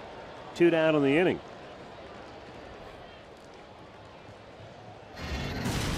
Our great clip of the game from last night. Carlos Carrasco allowed 5 runs and 6 in the third, but he struck out 10 Oakland hitters. Yeah, he was throwing the ball well. He had good stuff. He made a couple of mistakes on the home run balls. But, they got their share of hits. They jumped them early in the third inning to put 2 on the board. And as I said at the time, and I think Tito referenced it after the game, when you don't score, it makes it look a lot worse than what it really was. And that's true. That is true. If you get yourself 2 or 3 runs in that ball game, you're right in it all the way to the very last out. But actually, it was the 6th time that the Indians were shut out, and their 4th time in their last 17 games. Yeah. They were shut out twice in the first 71 games. Here's the 0-2.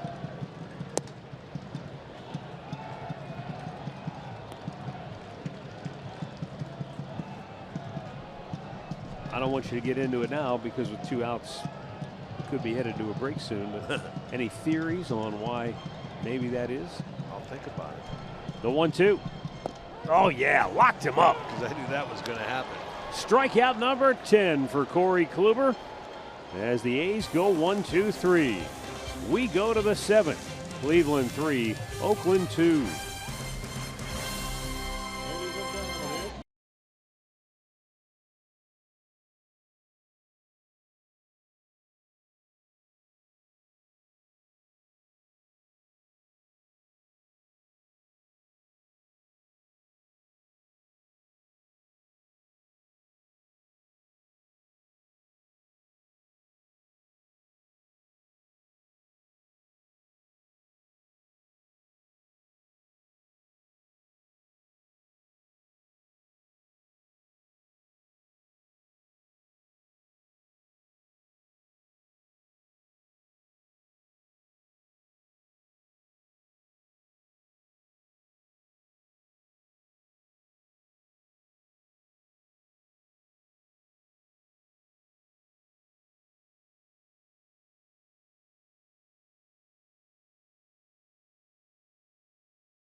Indians baseball is brought to you by the injury lawyers at Elk & Elk, proud partners of the Cleveland Indians. Call 1-800-ELK-OHIO.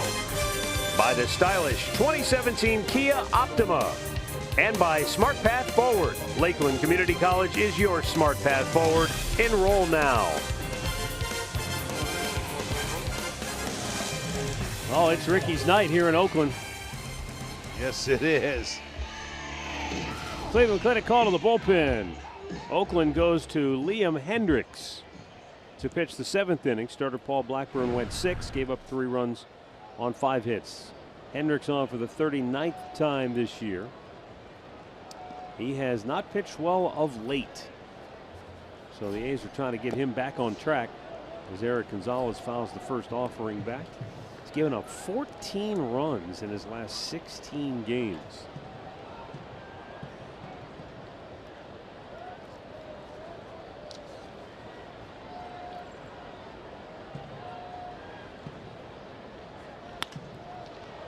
Right field and deep. Joyce is back, makes the catch.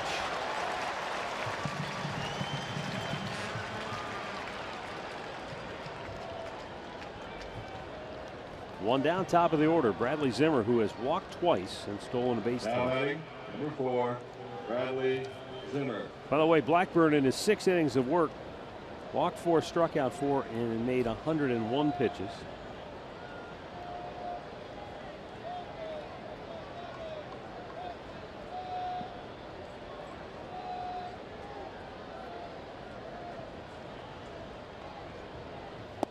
Most of Liam Hendricks' problems this year have come on the road. He's given up 14 earned runs in 11 2/3 innings of work on the road, compared to here at home a 2.88 ERA.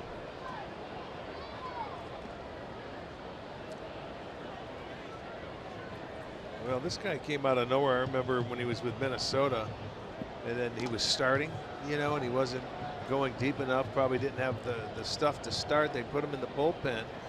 Comes over here and he picked up about 4 or 5 miles an hour velocity, you know, because he was just airing it out.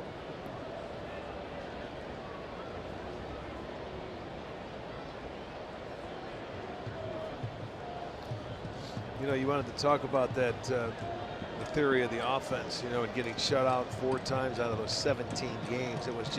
It was a down spell offensively because, you know, after they were shut out 4 times in 17 games, they lost 9 times out of the 17 games. One time they scored 1 run. 2 times they scored 2. 1 time 3 and 1 time 4 after getting So they shut just out. weren't scoring, period. They weren't scoring, period. Now, when they won a couple of those games, they scored 11. You know, you'd lose the first 2 games, then you scored 11. You lose the next 2, and then you score 11. So it was, you know, an all or nothing pretty much approach for the offense back then. In those 17, they had a 15-9 game. Remember when they fell behind early, you thought they were going to lose after they weren't scoring to Texas. And they came back and outslugged them 15-9. And then they had 5, 11. They had 11 3 different times. So you'd either score or it was minimal. And it's hard to put your finger on it. It's not like they were facing the toughest pitchers in the league either. Down in the dirt, another full count. Boy, Zimmer has done a great job. And maybe, just maybe, because I think this has been part of the offensive issues for the Indians, is that they just haven't had any consistent production at the top. I agree, to set the table. This, I'll tell you what, this kid, he doesn't change his approach no matter where he's at. He's going to give you a quality at bat. All right, he goes down on that one, but at least he worked it full. He had an opportunity there. This is a high fastball. Yeah. Might not have been a strike, but. Well, high Yeah. for him, yes. Yeah. It was above the belt, so it was out of the zone. So, but that's, I think, a little bit of youth there. Instead of keeping patient with that and maybe try to foul it off. But that's all part of the learning process he's going through right now. He'll learn to take that pitch and take the walk.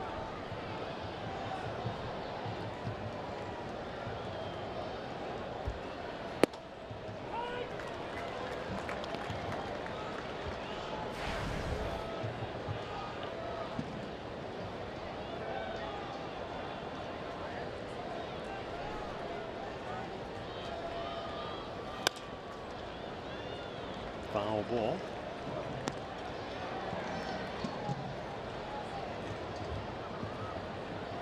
You know, again, you talk about the top of the order and guys that are setting the table. Frankie hit 301 last year. Jason Kipnis hit 275.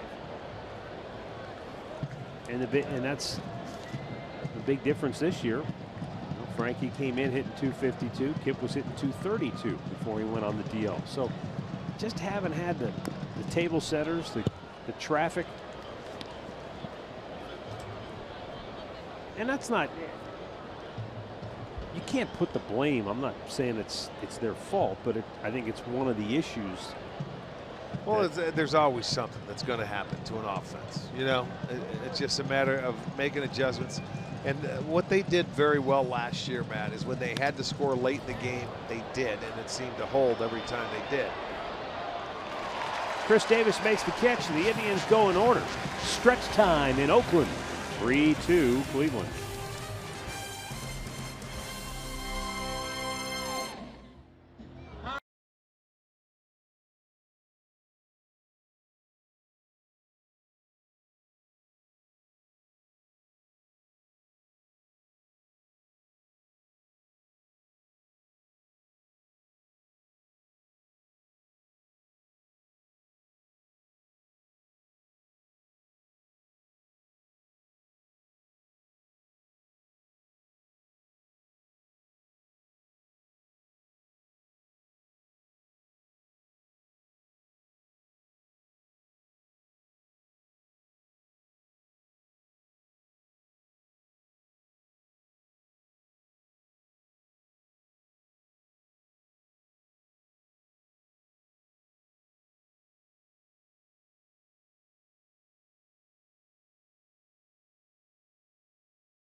Medical Mutual. Saturday, over the weekend, the Blue Jays will be in town following the game. The Rock and Blast Fireworks Show presented by First Energy. You can go out and get $2 cans of beer out in the district.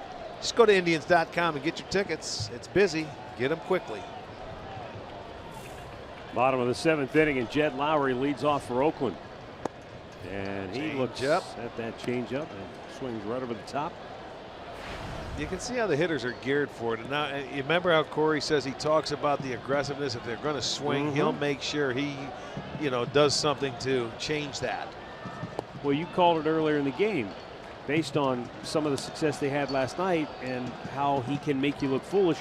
They're going to be aggressive, and so he's preyed on some of that aggressiveness as this game has gone along. He sure has. 32nd, 10 strikeout game, and it's weird to say, but he makes it look easy. With the guys swinging and miss. I know you may be pitching against a team that strikes out. You still have to locate your pitches. You still have to do a number of things. He's thrown more pitches tonight that haven't been called strikes. It could be. You know what I'm saying? Yeah. He could have 15 if he had a generous strike zone. Oh, that was close. Did he go? He did not.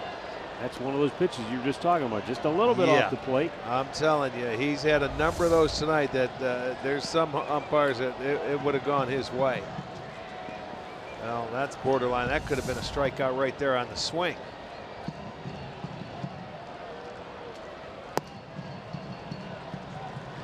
Well, maybe it's because they're in the division and they've got some history, but Detroit's one of the only teams this year that's really made him have to grind his way through. Yeah. 101 pitches in that start against Detroit on Sunday in only 5 innings. And down goes Lowry. Strikeout number 11 for Kluber, and that's 3 in a row in the game. Well, you're right. It's because they're in the division and they're, they have his number. They have Corey. They've hit him as good as anybody. But he still only gave up 1 run. I know. Well, there's one he gets him to chase out of the strike zone. That was a ball, so Lowry got himself out in that at bat.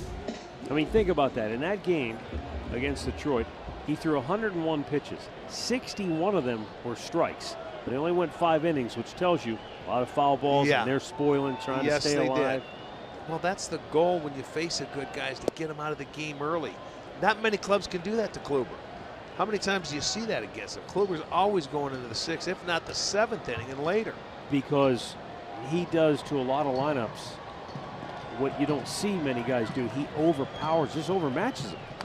You see guys just you can see it in their eyes, like, I really have no shot here. And a lot of the teams that get aggressive off him, you'll see him with some 8, 9 pitch innings where even though he has a boatload of strikeouts, he also has innings where he can sit down after about 3 minutes out there. And that really helps you go deep into a ball game that a lot of pitchers can't do. They have a tough time getting outs on 3 pitches or less. Some guys, they foul off dozens of pitches. Salazar's one of those guys that come to mind when he's up pitching. Boom, boom, boom. I mean, they foul off, and it's always a 6, 7 pitch at bat. There you go, the efficiency. In the 4th, he had an 11-pitch inning, and he struck out 3 batters in that inning. Yeah, that's exactly. Ground ball right at Lindor. And Frankie takes care of Ryan Healy for out number 2. All right, let's see here. Coming up on FS1, it's UFC Fight Night. Special day and time. Gunnar Nelson goes up against Santiago Ponzinibbio, and Joanne Calderwood battles Cynthia Calvillo. UFC Fight Night tomorrow at 1 p.m. Eastern on FS1. So Sunday afternoon fights. 2 down for Bruce Maxwell, who has struck out twice tonight.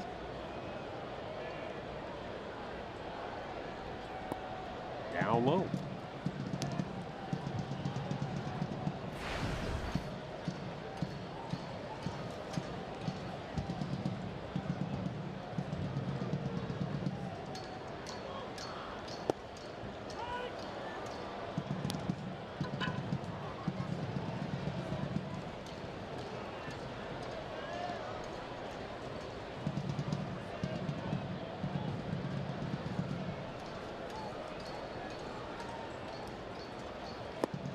Bruce Maxwell has the distinction of being born in Germany.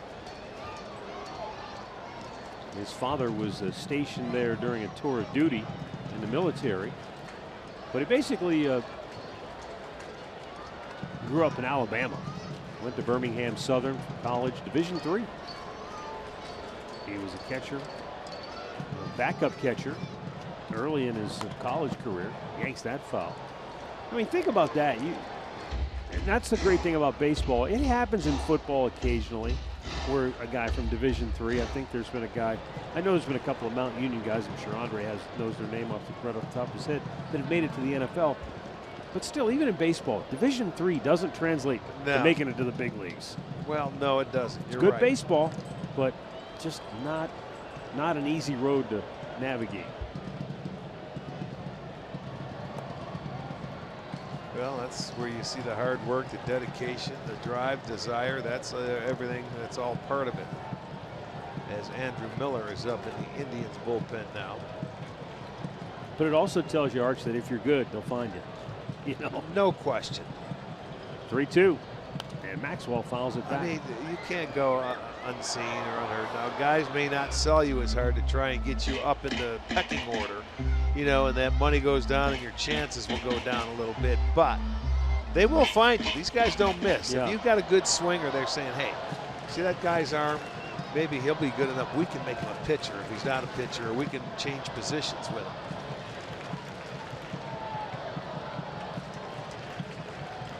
Corey Kluber trying to put him away here with his 3-2 pitch. And Maxwell fouls it off. I don't know how this translates to Division I, but when he came out as his last year in college in 2012, he led Division III with 15 home runs and had a slugging percentage of over 900. And he was a catcher, so that obviously helps too. That's a position that opens some eyes, right? Hitting catcher, yes. 3-2. Got him looking. Oh, Corey Kluber with another masterful performance here tonight. 7 innings of work, a dozen strikeouts. And the Indians lead it 3-2. Presents today's A's highlight. Xfinity X1 will change the way you experience TV. Say it and see it.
Is presented by authority of the Cleveland Indians and may not be reproduced or retransmitted in any form.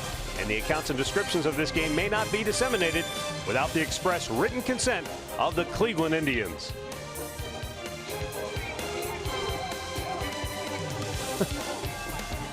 Here in Oakland at the Oak Coliseum. And that's the A's mascot. What do they call him? Stomper? I think so. Yeah, yes. Stomper, yeah. That is correct. Okay, so here is left-hander Daniel Coulombe.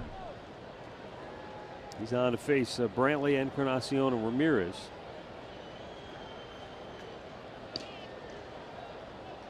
And he hasn't exactly been setting the world on fire of late. He's given up at least one run in 3 of his last 5 games. He's usually the true fireman of the bullpen. Yeah. He comes in with guys on base normally. Yes, he does.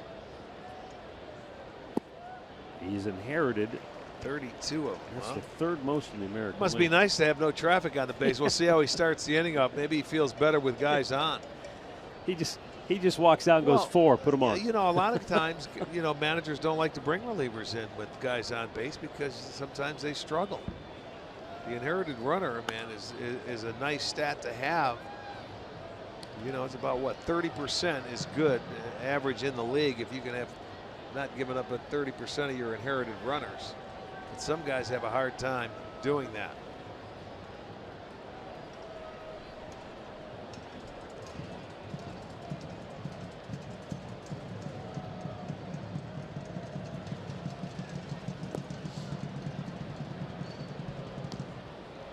Really falls off to the third base side of the rubber, so it looks like he would have a tough time commanding the baseball the way he falls off.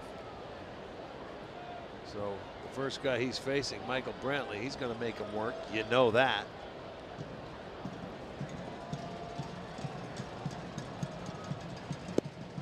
Outside, full count. Brantley singled in the 1st inning, then walked and scored ahead of Encarnacion's homer in the 4th. Grounded out to end the 5th inning. Indians have had 3 opportunities to add runs in this game.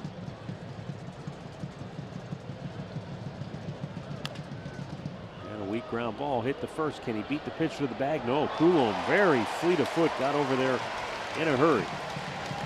Out number 1. Well, season tickets offer the best perks, including savings and access to Tribe Rewards. Today's Tribe Rewards code is Edwin. Visit Indians.com for complete details. Edwin Encarnacion, 2-run homer in the 4th, and then walked to lead off the 6th and came around to score. And that gave the Indians the lead they currently hold. But as far as opportunities that they couldn't quite cash in on, Santana, after Encarnacion's homer in the 4th inning, Santana reached second base on a wild pitch, but they couldn't get him in. And with 1 out, Bradley Zimmer walked in the 5th inning, stole second base promptly with Lindor at the plate, but Lindor grounded up, Brantley grounded up, couldn't get Zimmer home. And then again last inning, they had the 1st and 3rd. They got 1 run in, but couldn't get that 2nd run across. So 1-run game here in the 8th, and Edwin hits a ground ball routine for Alonso. 2 down.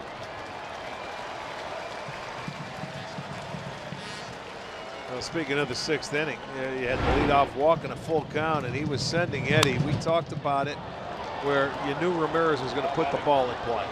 So he gets the base hit. They send him to 1st to 3rd, and then it's the very next pitch, and Santana rolls over on it. They only had 1 play. They go to 1st base, but he gets the 3rd run home, and that's the go-ahead run in the ball game right now. So it's still a 1-run game. And now it's up to Kluber and Miller to try and nail it down. Though the offense will try to add to the lead. 2 down. Jose Ramirez 1 for 3 on the night. He's hit in each of the first 2 games since the All-Star break. So picking up right where he left off going in. And during, because he had what? Yeah, had a couple hits. In the All-Star game. 2 for 2, stolen base.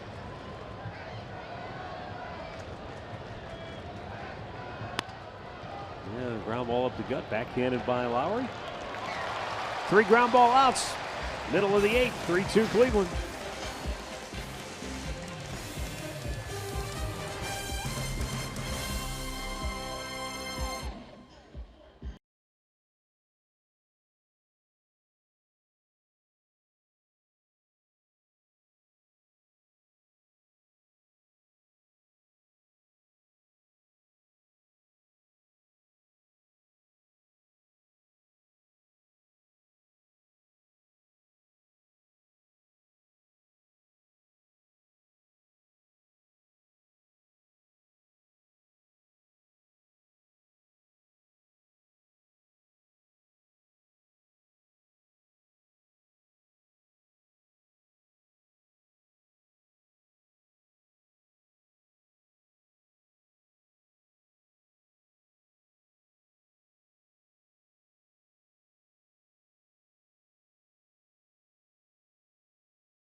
to the hill here in the 8th inning. Trying to preserve a 1-run lead. Andrew Miller is up and ready in the bullpen. Now, you got back-to-back right-handed hitters, and then Matt Joyce due up third. Yeah, okay. I'm thinking the first two are. Hit well, deep center, Zimmer back, he's out of room, and it's out of here. One pitch into the 8th, and Matt Chapman ties the game. Boy, what a day this kid has had. 3 for 3. 2 homers and a double. He scored all 3 runs. And we got a new ball game. On the very first pitch from Kluber in the 8th inning. And I mean, this ball just didn't make it. It was crushed to straightaway center. He went fastball away. And Chapman drilled it.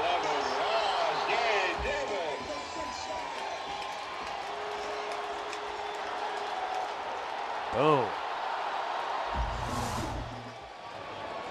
And now Rajai Davis. Swings and misses.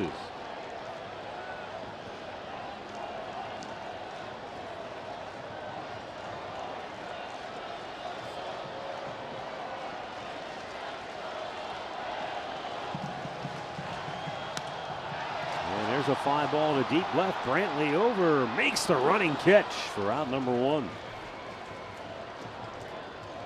And that's going to be it for Corey Kluber. There's Terry Francona. Will go to the bullpen. But instead of protecting the lead, Andrew Miller will be coming on trying to keep it a tie game. Here with 1 out in the bottom of the 8th inning. And it's Matt Chapman's night. He's done all the heavy lifting for Oakland. And we are all even at 3.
Three with 2 homers, a double, and has scored all 3 Oakland runs.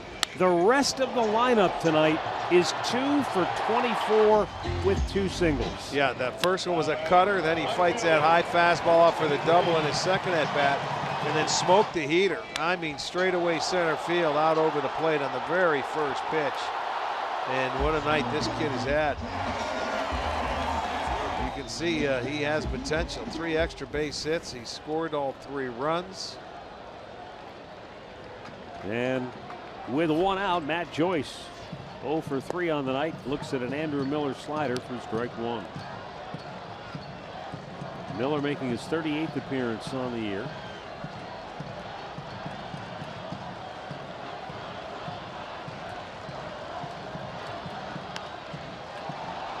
To left, Brantley. 2 down.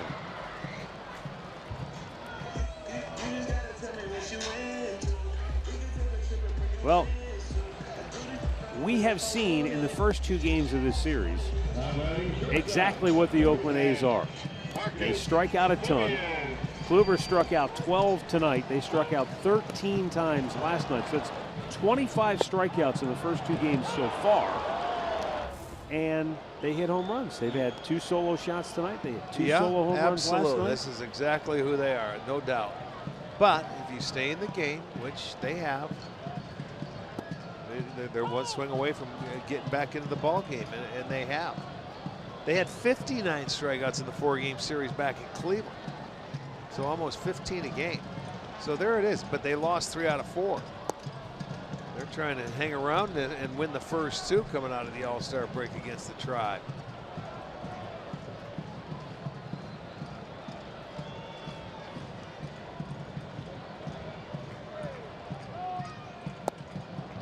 Back foot slider, and it almost drilled him in the back foot, if not the back knee.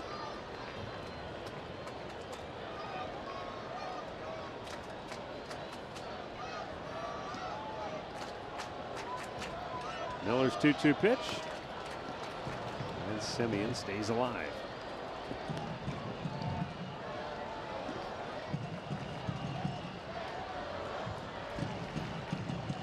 In the 9th, it'll be Carlos Santana, Yan Gomes, and Tyler Naquin due up.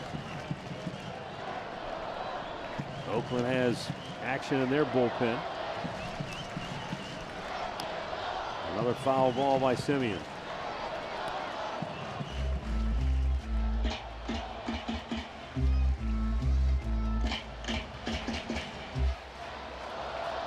Santiago Casilla getting up. I would imagine he's up in case they score again. Pulls it foul.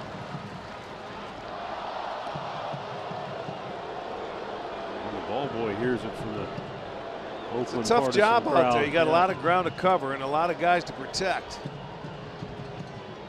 So you got to have very good range. I wonder how they do their scouting reports for their protectors down there. Backed him off with a fastball and a full count. Well, that one, you just didn't bend over, son. Got to get down. Yeah, get the tailgate down. And the 3-2 pitch. Got him. Andrew Miller strikes him out to end the inning. But Matt Chapman's incredible night has Oakland hanging around. We're tied at 3 going to the 9th.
Ryan Madsen on to pitch for the A's in this tie game. Carlos Santana to lead it off. Drove in a run with a ground out in the 6th. He singled back in the 4th. Madsen on for the 40th time this year. And last night he worked a scoreless inning. He allowed 1 hit but struck out 3. And Santana leaning back, taking, and it's called a strike.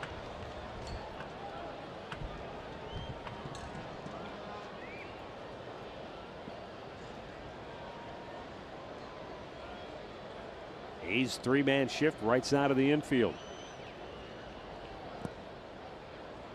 And Madsen bounces that one, 2-1.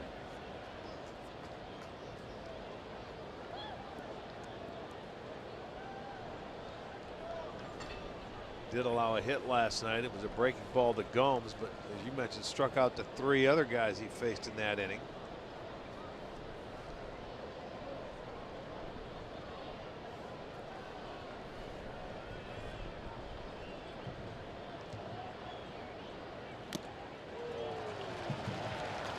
Fastball, Santana ticked it right into the glove of Maxwell, and it's 2-2.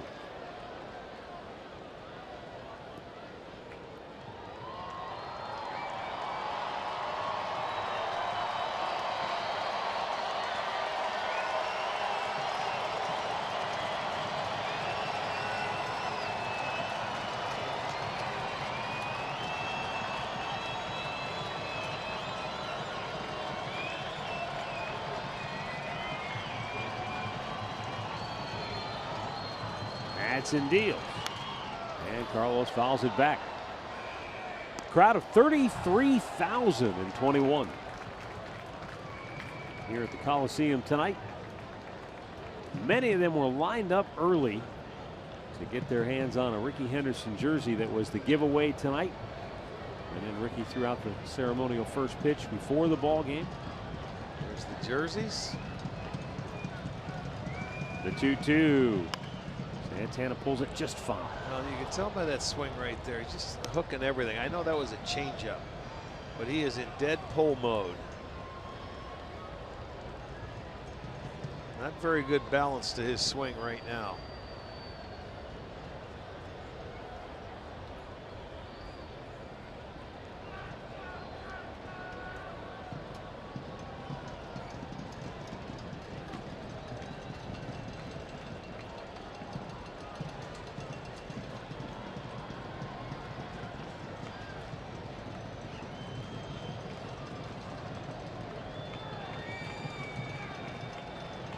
The 2-2. And a ball hit high in the air. Center field. Rajai Davis camps under it. Makes the catch. 1 down.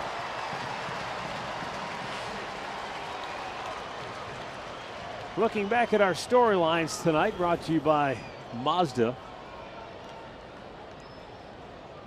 Indians look at the number with runners in scoring position, and that's what I mentioned earlier. The opportunities that they had to add on that they couldn't cash in on come back to loom large right now, anyway. Yan Gomes 0 for 3 at the plate.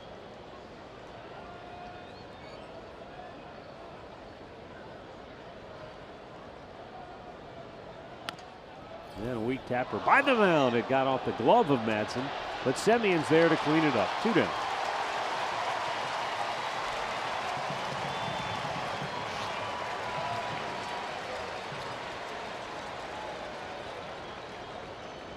Take the glove and I see Alomar over there, Sandy, talking to Laz Diaz. I wonder if he thought that Alonso's foot came off the bag early. Number 30. You know, where he cheated on that. They're taking a look at it in the dugout. I know, because it looked like to me that foot might have come off first base. I thought the same thing with my naked eye, but Sandy was over there talking to him, and they'll take a look. They want to take a look. He may have cheated a little too much. You got nothing to lose. You're in the 9th inning, right? Might as well. Right. I mean, it may go extras, but still. Let's see. You know what I'm thinking? It looked like it to me. And I saw Sandy over there talking with him, and I'm thinking, you know what?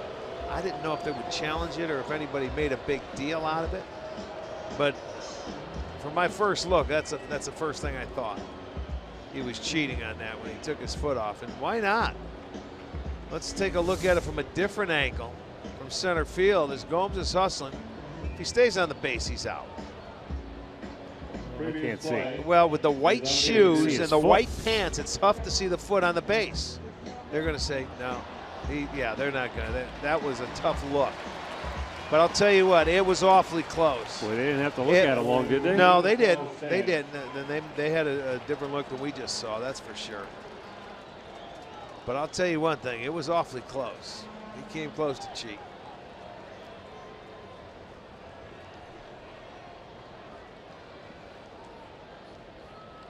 Tyler Naquin bats with 2 down and the base is empty.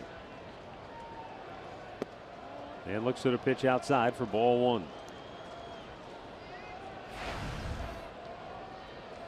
Tyler had a line drive single to center field in the 3rd inning. He's grounded out twice since then.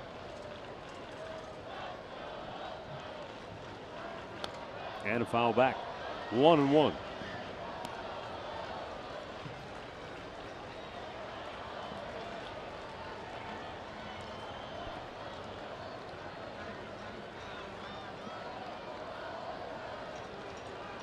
Earlier, the Royals were shut out at home 1-0.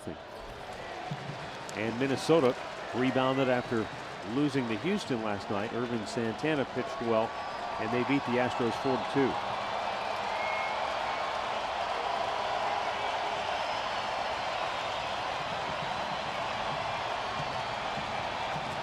Now the 1-2.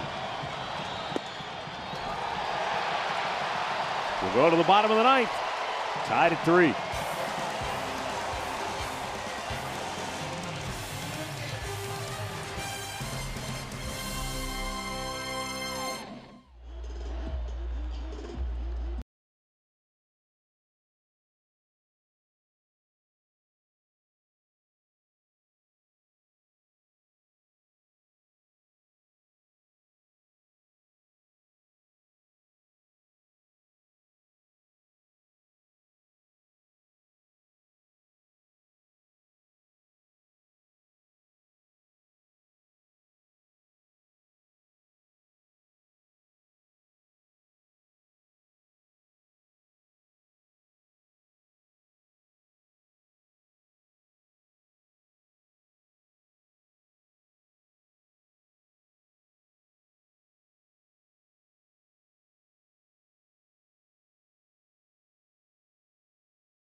Perfect setting in Oakland, California tonight, but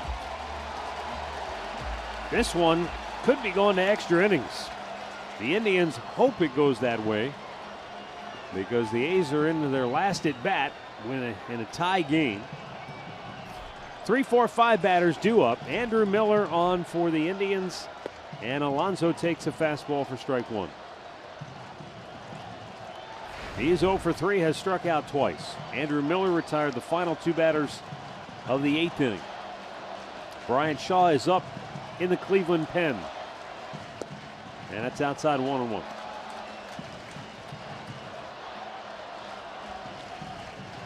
Oakland scored first tonight. They led 1-0 in the 3rd. Indians came right back in the 4th with a 2-run homer to take a 2-1 lead by Edwin Encarnacion. But Oakland tied it in the 5th with 2 outs and nobody on base. A double by Matt Chapman, and then an RBI single by Rajai Davis knotted it at 2. Indians would regain the lead in the 6th on a ground out by Santana, And it stayed that way until the 8th when Corey Kluber gave up a home run to Matt Chapman, his second of the night. It tied the game. And Matt Chapman, who homered in the 3rd inning for his first major league home run, has been the story. He has done everything for the A's tonight. Yeah. Outside of his 3-for-3 performance, Oakland has 2 singles. Yeah, he was 3 for 3 tonight, Matt, and he was 3 for 27 coming in. So figure that one out. 2-2 is low and a full count.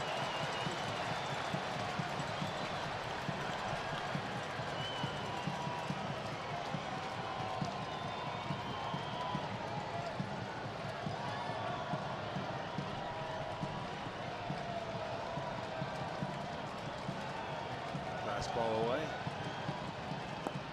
And it's ball 4. Miller visibly frustrated with the leadoff walk to Alonso, and Perry's going to go to the bullpen.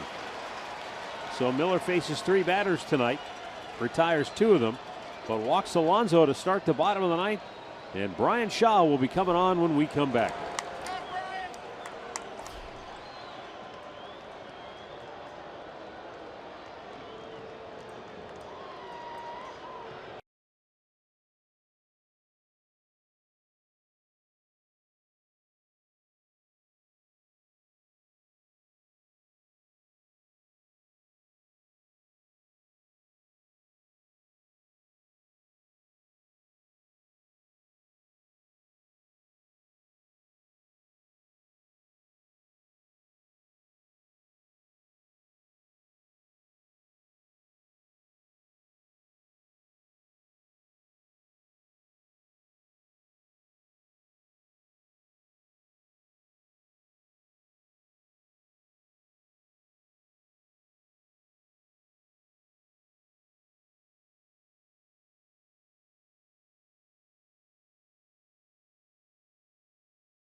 For Cleveland. We're in the bottom of the 9th, and the A's have the leadoff man aboard. Shaw's 43rd appearance of the year. And he'll be facing Chris Davis. 24 home runs on the year. 60 runs batted in, but he has been handcuffed by the Indians.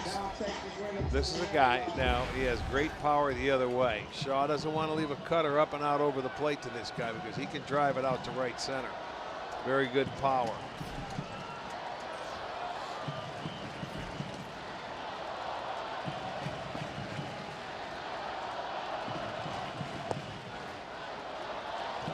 On the year, Chris Davis is 3 for 22 against Indians pitching. Well, and 0 for 4 against Shaw with 4 strikeouts.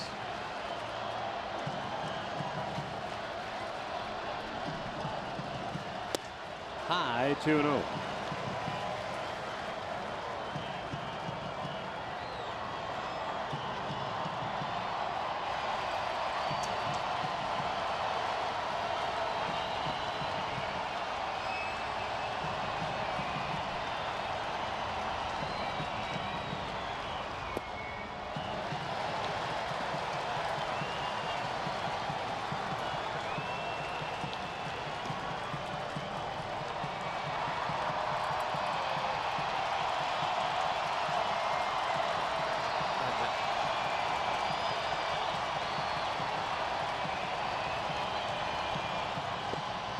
There you go, into the strike zone. Now makes it 3-1.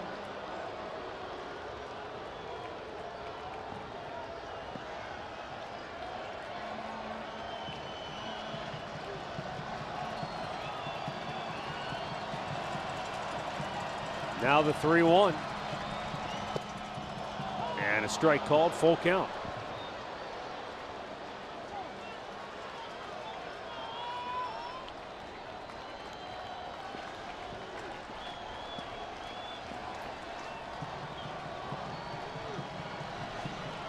Chris Davis.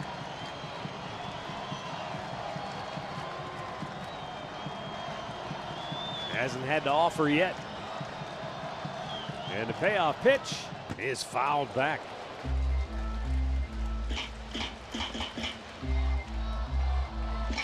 Well, you pretty much know what you're going to get with Brian Shaw. That's the cutter.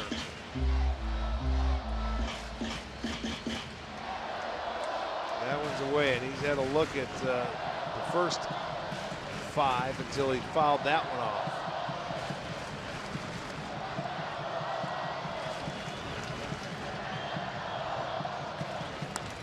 And Davis launches one deep right center, and it's gone. Oakland wins it on a walk-off homer by Chris Davis in the bottom of the 9th.